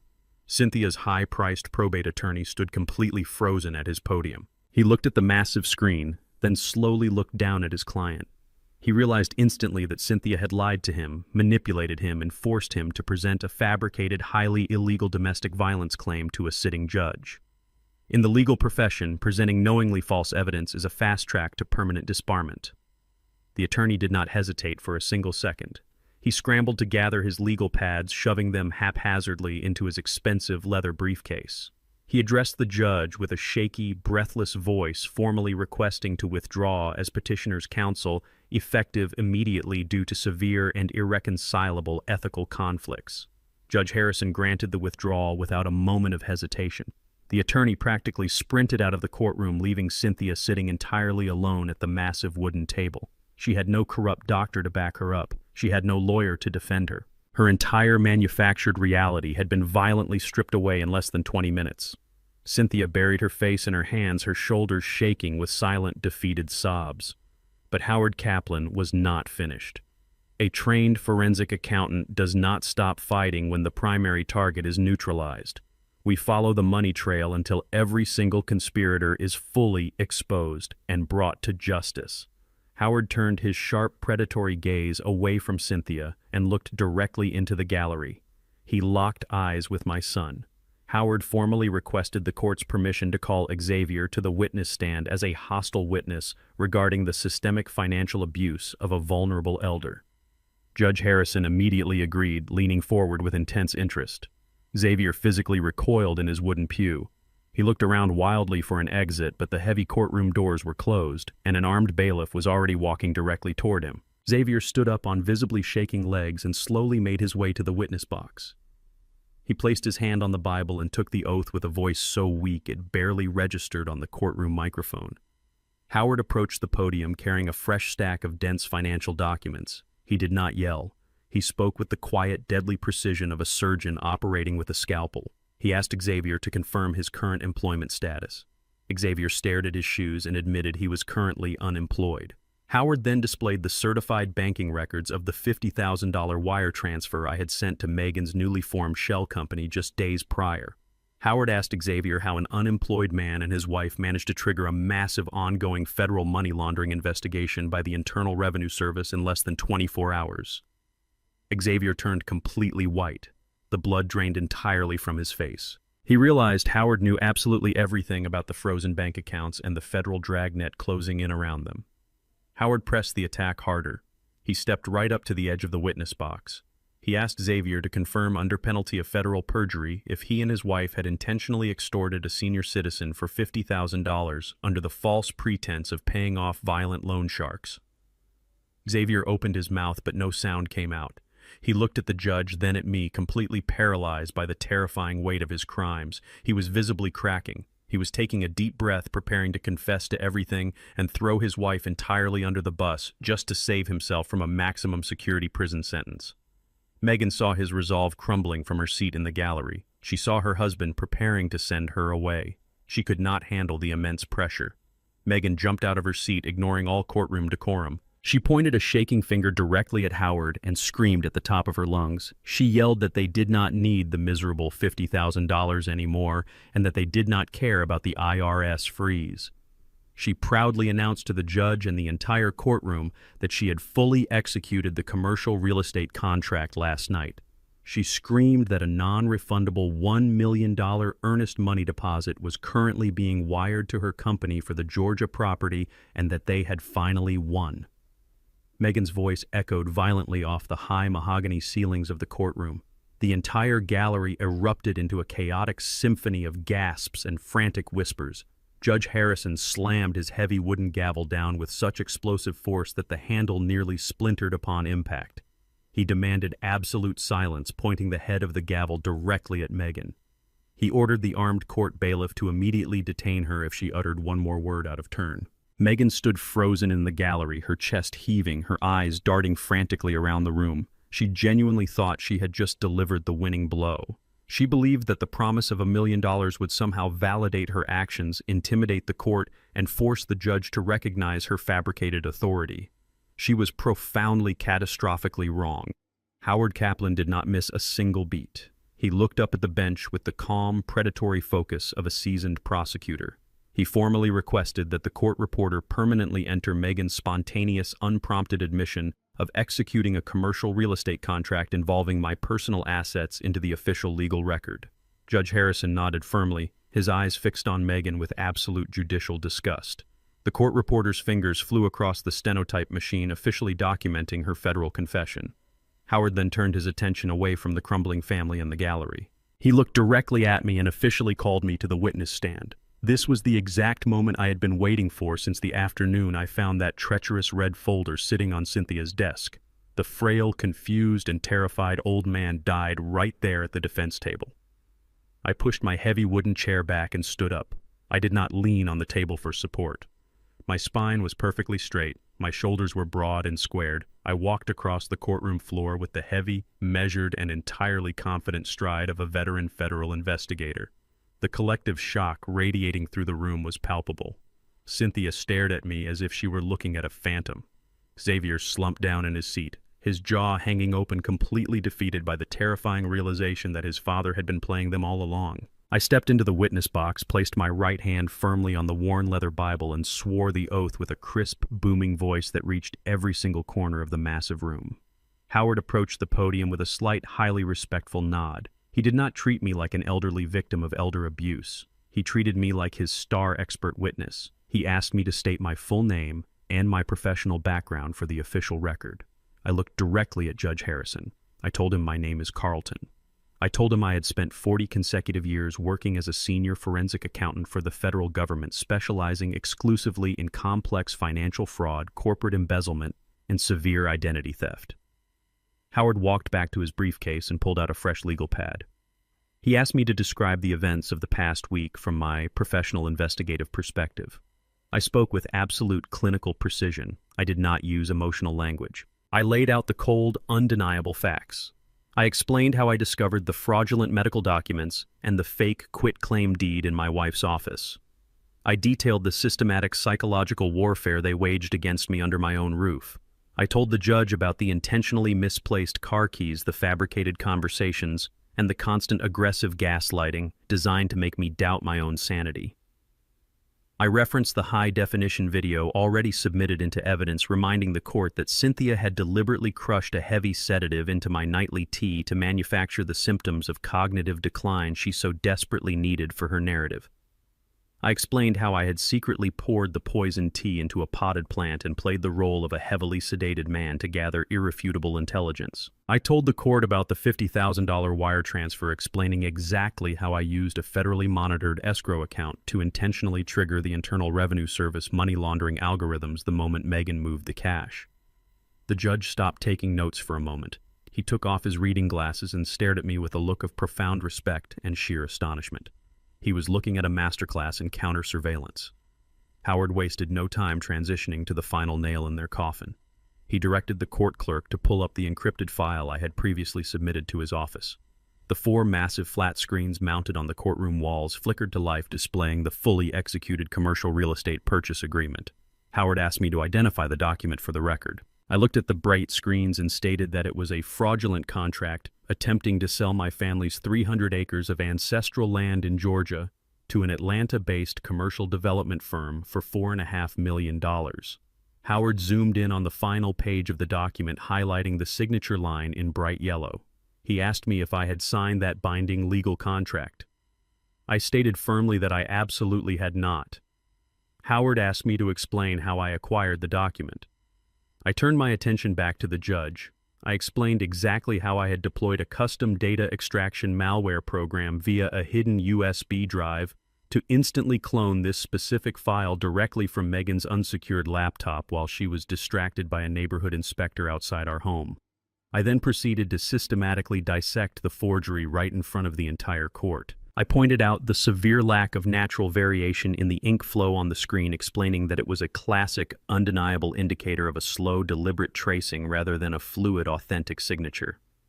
I highlighted the digital pixelation around the edges of the state notary stamp, proving beyond a shadow of a doubt that it was a high-resolution scan illegally photoshopped onto the page to bypass the physical presence requirement. The courtroom was completely spellbound. I was providing the court with a flawless step-by-step roadmap of a multi-million-dollar felony orchestrated by my own family. I looked directly at Megan sitting in the gallery. I explained to the judge that by using an interstate internet connection to send this forged document to the buyers in Atlanta just last night, Megan had officially triggered the federal statute for wire fraud. I stated that the crime was no longer a domestic dispute, but an active federal felony. Cynthia put her head down on the heavy wooden table, completely broken and sobbing uncontrollably. Xavier buried his face in his hands, rocking back and forth in pure agony. but Megan absolutely refused to surrender to the reality of her destruction. Her phone suddenly vibrated violently in her hand. She looked down at the bright screen. A twisted, triumphant smile broke across her face completely, ignoring the armed bailiff standing just inches away from her shoulder. She jumped up from the wooden pew. She raised the glowing phone high in the air and screamed that the $1 million earnest money wire transfer had just officially cleared into her secondary corporate banking account. She looked me dead in the eye, completely consumed by her own toxic greed and blinding, unhinged arrogance. She laughed a harsh, manic laugh that echoed terribly through the silent courtroom. She yelled that I was far too late, that the massive financial contract was fully funded, and that the Georgia land was officially gone forever. Megan stood in the gallery with her arm raised high, waving her cracked smartphone like a victorious gladiator holding up a severed head. Her manic laughter bounced sharply off the heavy mahogany paneling of the courtroom. She honestly believed that the arrival of $1 million in a corporate bank account instantly validated her entire criminal enterprise. She thought the sheer volume of the money would somehow intimidate the judge, override the forged signature, and force the legal system to bow to her newly acquired wealth. I stood in the witness box and looked down at her. I did not feel a single ounce of anger. I did not feel betrayed.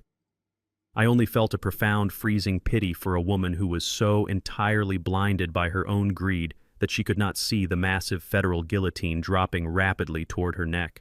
Judge Harrison did not bang his gavel again. He sat completely still behind the high wooden bench, his eyes fixed on Megan with a look of absolute, silent horror. He was a seasoned judge who had presided over hundreds of complex legal battles, but he had never witnessed a criminal voluntarily confess to a multi-million-dollar federal felony with such overwhelming, unhinged pride. I turned my attention away from my daughter-in-law and looked directly at Howard Kaplan. Howard was standing at the podium, his face a mask of absolute predatory calm. He gave me a single slow nod. The final trap was officially primed. I looked back up at Judge Harrison and spoke with a voice that was perfectly steady, echoing clearly through the stunned silence of the courtroom. I formally requested the court's permission to address the petitioner's sudden outburst regarding the commercial real estate transaction. The judge leaned slowly back in his heavy leather chair. He folded his hands together, resting them on top of his legal pad. He gave me a curt, firm nod, granting me the floor to deliver the final execution. I did not raise my voice. I spoke with the precise, measured cadence of a professor delivering a final lecture to a failing student.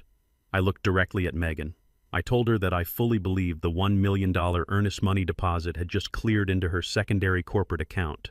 I told her I had no doubt that the Atlanta commercial development firm had honored their side of the fraudulent contract upon receiving the forged paperwork. I watched her chest puff out slightly, her twisted smile widening as she thought I was finally conceding defeat. I took a deep breath, letting the silence stretch for 3 agonizing seconds before I dropped the massive legal anvil directly onto her head. I told her that the money she just received was entirely real, but the contract she used to secure it was completely worthless. I looked at the judge and asked Howard to provide the court with the final piece of documentary evidence from his black leather briefcase. Howard reached inside and pulled out a thick, heavily bound folder embossed with a gold legal seal. He handed the original copy directly to the court clerk and placed a duplicate firmly on the edge of the podium. I stated for the official court record that the document was a fully executed, federally registered, irrevocable trust agreement. I explained that exactly 20 years ago, long before my son had even met his wife, I had recognized the immense historical and financial value of my grandfather's 300 acres of land in Georgia. I knew that immense wealth could easily corrupt future generations. To protect that sacred legacy from greedy descendants, bad business investments, or potential litigation, I transferred the total ownership of the entire property into an absolute blind trust. I turned my body in the witness box so I was facing my family directly. I spoke slowly, ensuring every single syllable penetrated their panicked minds. I explained the fundamental legal mechanics of an irrevocable trust. I told them that an irrevocable trust is not merely a piece of paper. It is a distinct, independent legal entity. It has its own federal tax identification number. It files its own corporate tax returns. It operates entirely outside of my personal control. The exact moment I signed that trust agreement 2 decades ago, I permanently surrendered all legal rights, titles, and ownership interests in that Georgia property. I am not the owner of that land. I cannot sell that land. I cannot borrow against that land. I cannot authorize any construction on that land. Therefore, any commercial real estate contract bearing my signature, whether it is genuine or forged, is legally meaningless. It is a dead piece of paper attempting to sell an asset that the seller does not even possess. The twisted, arrogant smile instantly vanished from Megan's face. Her arm, still holding the glowing smartphone, slowly dropped to her side as the horrifying reality of my words began to penetrate her thick skull.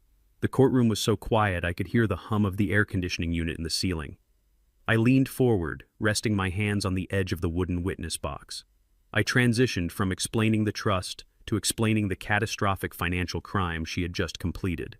I told her that because the real estate contract was completely void, she had not successfully sold the property.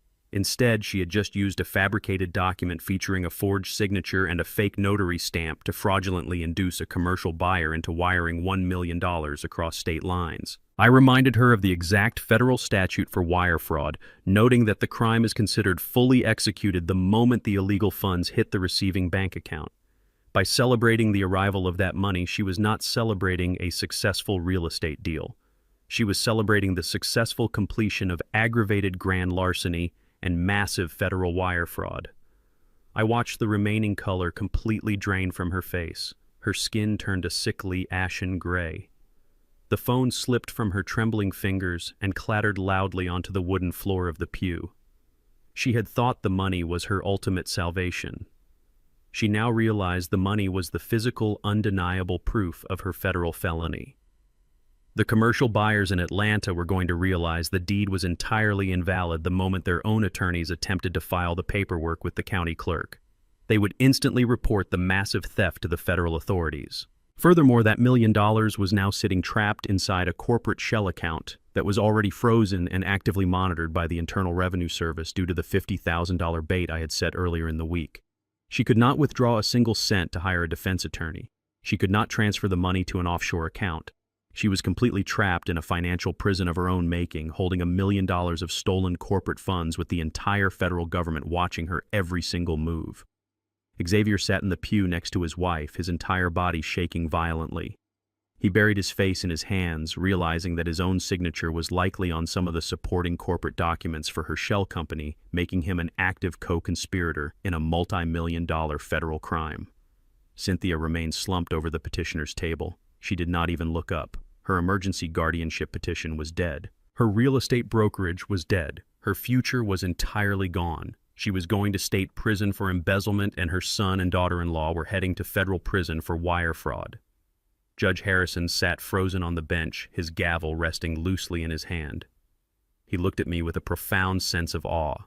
He had never seen a private citizen systematically dismantle an entire criminal syndicate with such ruthless, calculated precision. I stepped back from the microphone and looked toward the heavy double doors at the back of the courtroom. Howard Kaplan checked his gold wristwatch and offered me a final knowing smile. The trap had been fully articulated, the evidence was perfectly documented, and the confessions were permanently entered into the official court record. We did not have to wait for the Atlanta buyers to report the crime. Howard had already contacted the authorities hours ago. Heavy, synchronized footsteps suddenly echoed loudly in the marble hallway outside, marching rapidly toward the courtroom doors. The heavy double doors at the back of the courtroom burst open. A team of 6 men and women strode into the room with the aggressive, undeniable authority of federal law enforcement. 2 of them wore dark suits with badges clipped to their belts. The others were uniformed state police officers. The lead FBI agent walked directly down the center aisle, his eyes locked firmly on the gallery. He did not look at the judge. He did not look at me. He stopped right at the wooden pew where my son and daughter-in-law were sitting. He announced in a loud, booming voice that he possessed active federal arrest warrants for Megan and Xavier. He stated the charges clearly for the entire courtroom to hear: conspiracy to commit federal wire fraud, aggravated identity theft, and attempted grand larceny. Megan tried to back away, her eyes wide with animalistic terror, but she had absolutely nowhere to go. A female federal agent stepped forward, grabbed Megan by the shoulder, and spun her around. The agent forced Megan's hands behind her back. The sharp metallic click of steel handcuffs ratcheting tightly around her wrists echoed violently through the silent room. Megan completely lost her mind. She shrieked, kicking her legs and trying to pull away from the agent. She screamed that it was all a massive misunderstanding and that she was a legitimate business owner. The agent ignored her frantic lies and began reading her the Miranda rights in a cold, monotone voice. Xavier did not fight back. The moment the officers approached him, his legs completely gave out. He collapsed onto the wooden floor of the gallery, sobbing hysterically like a terrified child. He held his hands up in the air, begging the officers not to hurt him. He immediately started babbling desperately, trying to trade his wife for his own freedom. He cried out that Megan was the mastermind, that she was the one who forged my signature, and that she was the one who clicked send on the email. Megan stopped struggling for a split second, turning her head to stare at her husband in absolute shock. The fragile, toxic loyalty between them disintegrated instantly. She spat vicious insults at him, calling him a spineless coward who orchestrated the entire plot to cover his miserable startup debts. The officers hauled Xavier to his feet, slapped the handcuffs securely onto his wrists, and dragged him toward the aisle. They were a pathetic, miserable sight, turning on each other like starving wolves the very second the consequences arrived.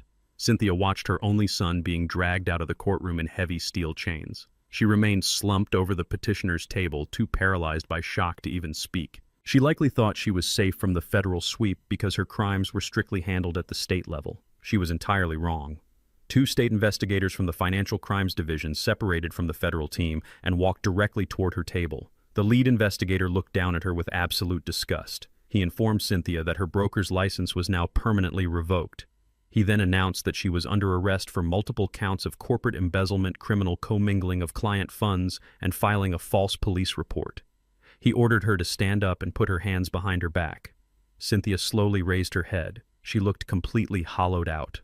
All the expensive makeup, the tailored designer dress, and the decades of manufactured superiority had melted away, leaving nothing but a broken, terrified criminal.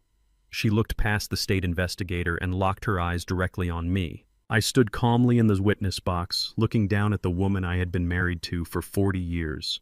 She mouthed my name silently. Her eyes begged me to intervene, to speak up and use my influence to somehow stop the inevitable. She wanted the soft, forgiving husband to magically reappear and save her from the nightmare she had created. I did not blink. I did not soften my posture. I looked right through her. I spoke in a low, steady voice that carried easily across the short distance between us. I told her that I was no longer her husband. I was the forensic auditor of her ruined life, and the audit was officially complete. The state investigator grabbed her arm, pulled her out of the wooden chair, and locked the heavy handcuffs around her wrists. She let out a single pathetic whimper as she was led down the center aisle. I watched the heavy wooden doors swing shut behind them. My family was gone. They had been completely excised from my life by the swift, unforgiving blade of the justice system. The courtroom was suddenly incredibly peaceful. Judge Harrison let out a long, heavy sigh. He ran a hand over his tired face and looked around the empty gallery. He turned his attention back to the defense table where Howard Kaplan was calmly organizing his thick evidence binders. The judge picked up his wooden gavel and cleared his throat. He stated for the official court record that the emergency petition for medical guardianship was denied with extreme prejudice. He ordered that all fabricated medical documents and false testimonies provided by the petitioner and her corrupt doctor be permanently stricken from the record and forwarded directly to the district attorney for further criminal prosecution. Judge Harrison then looked directly at me. The stern, intimidating judicial mask dropped for a brief moment. He offered me a look of profound, genuine respect. He commended me for my incredible composure and my brilliant, methodical approach to dismantling a highly complex criminal conspiracy. He stated that in his 30 years on the bench, he had never seen a private citizen protect their autonomy and their assets with such absolute perfection. I nodded respectfully, thanking the judge for his time and his unwavering commitment to the truth. I stepped down from the witness box. The heavy, suffocating burden I had been carrying in secret for the past week completely vanished from my shoulders. Howard Kaplan closed his black leather briefcase with a solid, satisfying snap. He walked over to me and extended his hand. I shook it firmly. We did not need to exchange a grand, dramatic speech. We were 2 old professionals who had just executed a flawless operation. He told me he would handle all the upcoming federal subpoenas and coordinate directly with the prosecutors to ensure my family received the maximum possible sentences for their crimes. I thanked him for his brilliant legal maneuvering and turned to leave. I walked down the center aisle of the empty courtroom. I pushed open the heavy double doors and walked down the long marble corridor of the county courthouse. I stepped out into the bright afternoon sunlight. The air tasted cleaner and sharper than it had in decades. I took a deep, unrestricted breath, feeling the warmth of the sun on my face. The brutal war for my freedom was officially over, but I knew my work was not entirely finished. I pulled my encrypted smartphone from my jacket pocket as I walked toward my car. I could not return to the massive suburban house I had shared with Cynthia. That house was a tainted crime scene filled with toxic memories and the lingering ghosts of their psychological torture. It was a fortress built on lies, and I had absolutely no desire to live inside it for another single day. I scrolled through my highly curated list of professional contacts and found the direct number for a private aggressive real estate investment firm. They specialized in purchasing luxury properties entirely in cash, bypassing the traditional market for immediate liquid closures. I pressed the call button and held the phone to my ear. The final phase of my silent adjustment was about to begin. I was going to liquidate every single physical remnant of my past life, erase their footprint from my existence, and build an entirely new empire on my own terms. I stood in the sunlit parking lot of the courthouse and finalized my phone call with the private real estate investment firm. I did not care about getting the absolute maximum market value for the sprawling suburban house. I only cared about absolute immediate liquidity and a total erasure of my past. I told the senior acquisitions director that I was offering a pristine 4-bedroom colonial home in a highly coveted gated community at a straight 20% discount. The only condition was that the firm had to execute a cash closing within 48 hours and handle the total disposal of all remaining interior furnishings. The director did not hesitate for a single second. He recognized a highly lucrative distressed asset sale the moment he heard the cold determination in my voice. He promised to have his top legal team and an inspection crew standing at my front door by 4 o'clock that same afternoon. I ended the call and slid the encrypted phone back into my tailored suit pocket. The final physical tether to my disastrous 40-year marriage was about to be permanently severed. I got into my unmarked rental car and drove back to the house for the very last time. I did not feel a shred of nostalgia. I only felt the sharp driving focus of a man completing a total demolition. The house was eerily silent when I walked through the broken front door frame. The oppressive, toxic energy that Cynthia, Xavier, and Megan had dragged into these walls was completely gone, safely locked away inside federal and state holding cells. I walked slowly up the hardwood stairs to the master bedroom and pulled a single sturdy leather duffel bag from the back of the deep walk-in closet.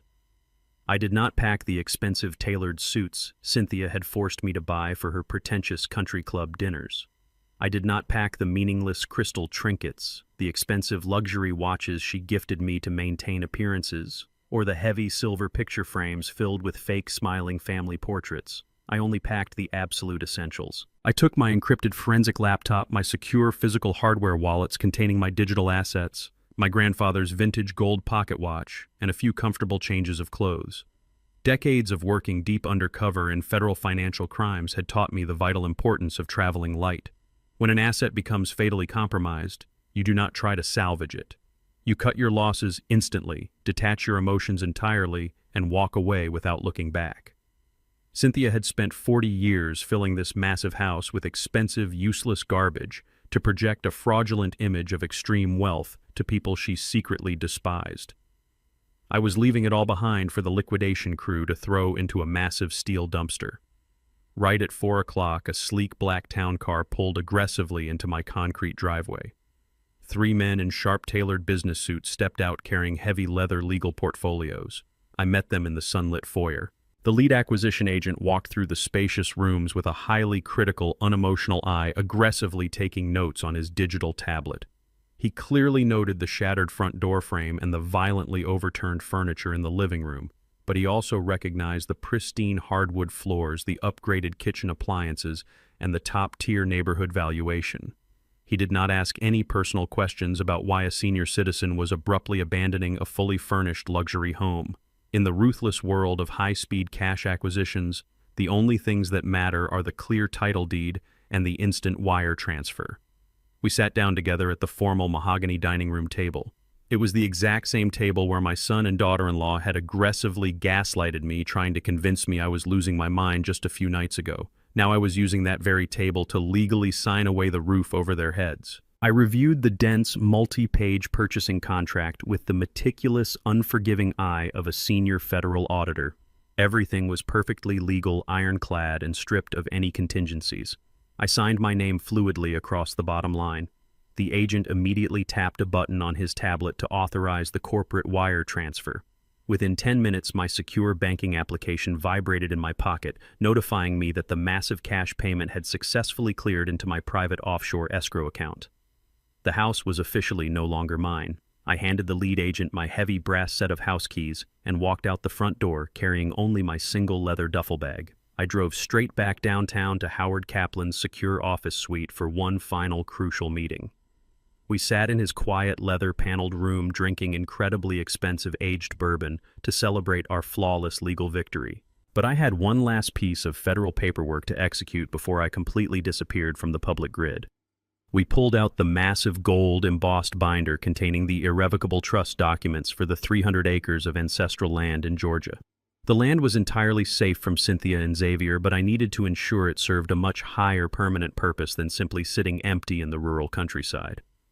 I directed Howard to officially restructure the primary beneficiaries of the federal trust. I removed my bloodline entirely. I established a permanent, fully funded educational endowment dedicated to building a massive community center and a comprehensive agricultural scholarship program for underprivileged African American youth in the state of Georgia. I ensured that the board of directors would be populated exclusively by trusted independent community leaders and rigorous legal fiduciaries. I locked the legal framework so incredibly tightly that even if Xavier or Megan somehow survived their federal prison sentences and attempted a civil lawsuit decades from now, they would never be able to touch a single blade of grass on that property.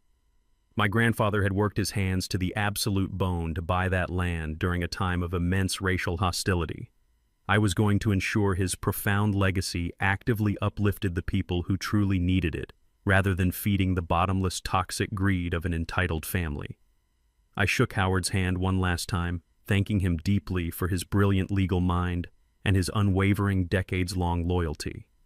I walked out of his office building and stepped into the cool, refreshing evening air. I drove my car to a luxury high-rise condominium complex located in the absolute center of the bustling city. I had used a secure corporate alias to lease a stunning penthouse apartment on the very top floor, far above the noise and the chaos of the streets below. I rode the private glass-walled elevator up, stepped inside my new sanctuary, and dropped my duffel bag onto the pristine white marble floor. I walked straight out onto the massive glass balcony and looked down at the sprawling, glittering city lights spreading out for miles in every single direction. I poured myself a single glass of the finest scotch I owned. I did not feel lonely. I did not feel the crushing weight of a failed marriage or the tragic loss of a son. I felt an incredible, overwhelming sense of absolute peace. I had survived the darkest, most intimate betrayal imaginable. I did not survive by screaming, crying, or fighting with my fists. I survived through the devastating, unstoppable power of silence, extreme patience, and flawless preparation. I allowed my enemies to underestimate me. I allowed them to build their own elaborate traps, and then I simply handed them the rope they needed to hang themselves. My name is Carlton. I am a 69-year-old retired forensic accountant. And I have finally learned that the most profound, lasting justice in this world does not require a single drop of blood. It only requires the undeniable razor-sharp edge of the truth. The metallic clink of the heavy steel handcuffs locking around Xavier and Megan's wrists signaled the absolute end of their reign of terror. They were no longer arrogant masterminds or entitled heirs demanding immediate wealth. They were federal inmates stripped of their power in a matter of seconds. The armed agents marched them roughly down the center aisle of the courtroom. Megan kept turning her head, sobbing hysterically, desperately searching for a sympathetic face in the empty gallery. There was absolutely no one left to manipulate. Xavier simply stared at his own chained hands. His shoulders completely slumped in total defeat. He had traded his freedom, his dignity, and his father for a worthless piece of forged paper. As the heavy wooden doors swung shut behind them, sealing their grim fate, my attention shifted back to the petitioner's table. Cynthia had physically collapsed. She slid off her wooden chair and fell heavily onto the carpeted floor. Her expensive navy blue dress was wrinkled, her face streaked with tears and ruined makeup. She curled into a tight ball, weeping with the terrifying realization that her life of luxury was entirely over. The state investigators stood patiently beside her, waiting for her to find the strength to stand up so they could process her arrest for massive corporate embezzlement. The wheels of the federal justice system grind slowly, but they grind exceedingly fine. 6 months later, the sentencing hearings concluded with absolute unforgiving brutality. Megan's desperate attempt to secure a lenient plea deal completely fell apart when the federal prosecutors introduced the high-definition data extraction from her own laptop. She was sentenced to 8 years in a maximum security federal correctional institution for aggravated wire fraud and identity theft. Xavier, having actively conspired to defraud a vulnerable senior citizen and willingly participating in the creation of the fraudulent shell company, received a harsh 6-year federal sentence. They will spend the rest of their youth locked inside concrete cells wearing cheap orange jumpsuits, completely stripped of the lavish lifestyle they so ruthlessly tried to steal. Their toxic marriage predictably imploded before the criminal trial even began. Both of them furiously tried to testify against the other, hoping to trade their spouse for a reduced sentence, but the prosecutors did not need their tainted testimonies. The digital paper trail I had meticulously gathered was already more than enough to bury them both. Cynthia's fate was arguably even more poetic and humiliating. She managed to avoid a lengthy prison sentence by completely liquidating every single asset she owned to pay massive state fines and provide full financial restitution to the clients she had brazenly embezzled from. However, her real estate broker's license was permanently revoked across all 50 states. The wealthy, arrogant woman who used to look down on my quiet career from the balcony of her exclusive country club is now completely bankrupt. She currently lives in a tiny, cramped studio apartment on the wrong side of the city, struggling to afford basic utilities. To pay off her mountain of remaining legal debts, she was forced to take a minimum wage job as a cashier at a local discount grocery store. Every single day, she stands on her feet for 9 grueling hours, wearing a polyester uniform, scanning cheap canned goods and bagging groceries for the very same working-class people she used to openly despise.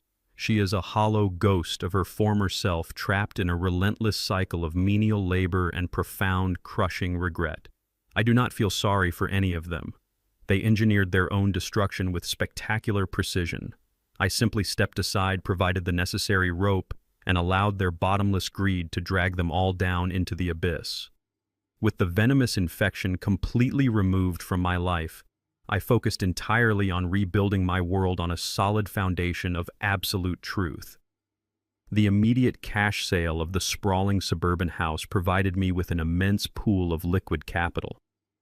I used a portion of those funds to completely furnish my new luxury penthouse in the heart of the city, surrounding myself only with things that bring me genuine peace and comfort. I no longer have to pretend to be a frail, confused old man hiding in the shadows of my own home. I wake up every morning with a sharp mind, an unburdened soul, and absolute financial freedom. But the greatest victory of all lies 300 miles away in the rural countryside of Georgia. Howard Kaplan successfully finalized the complex restructuring of my grandfather's irrevocable trust. The massive 300-acre property was never sold to the greedy commercial developers.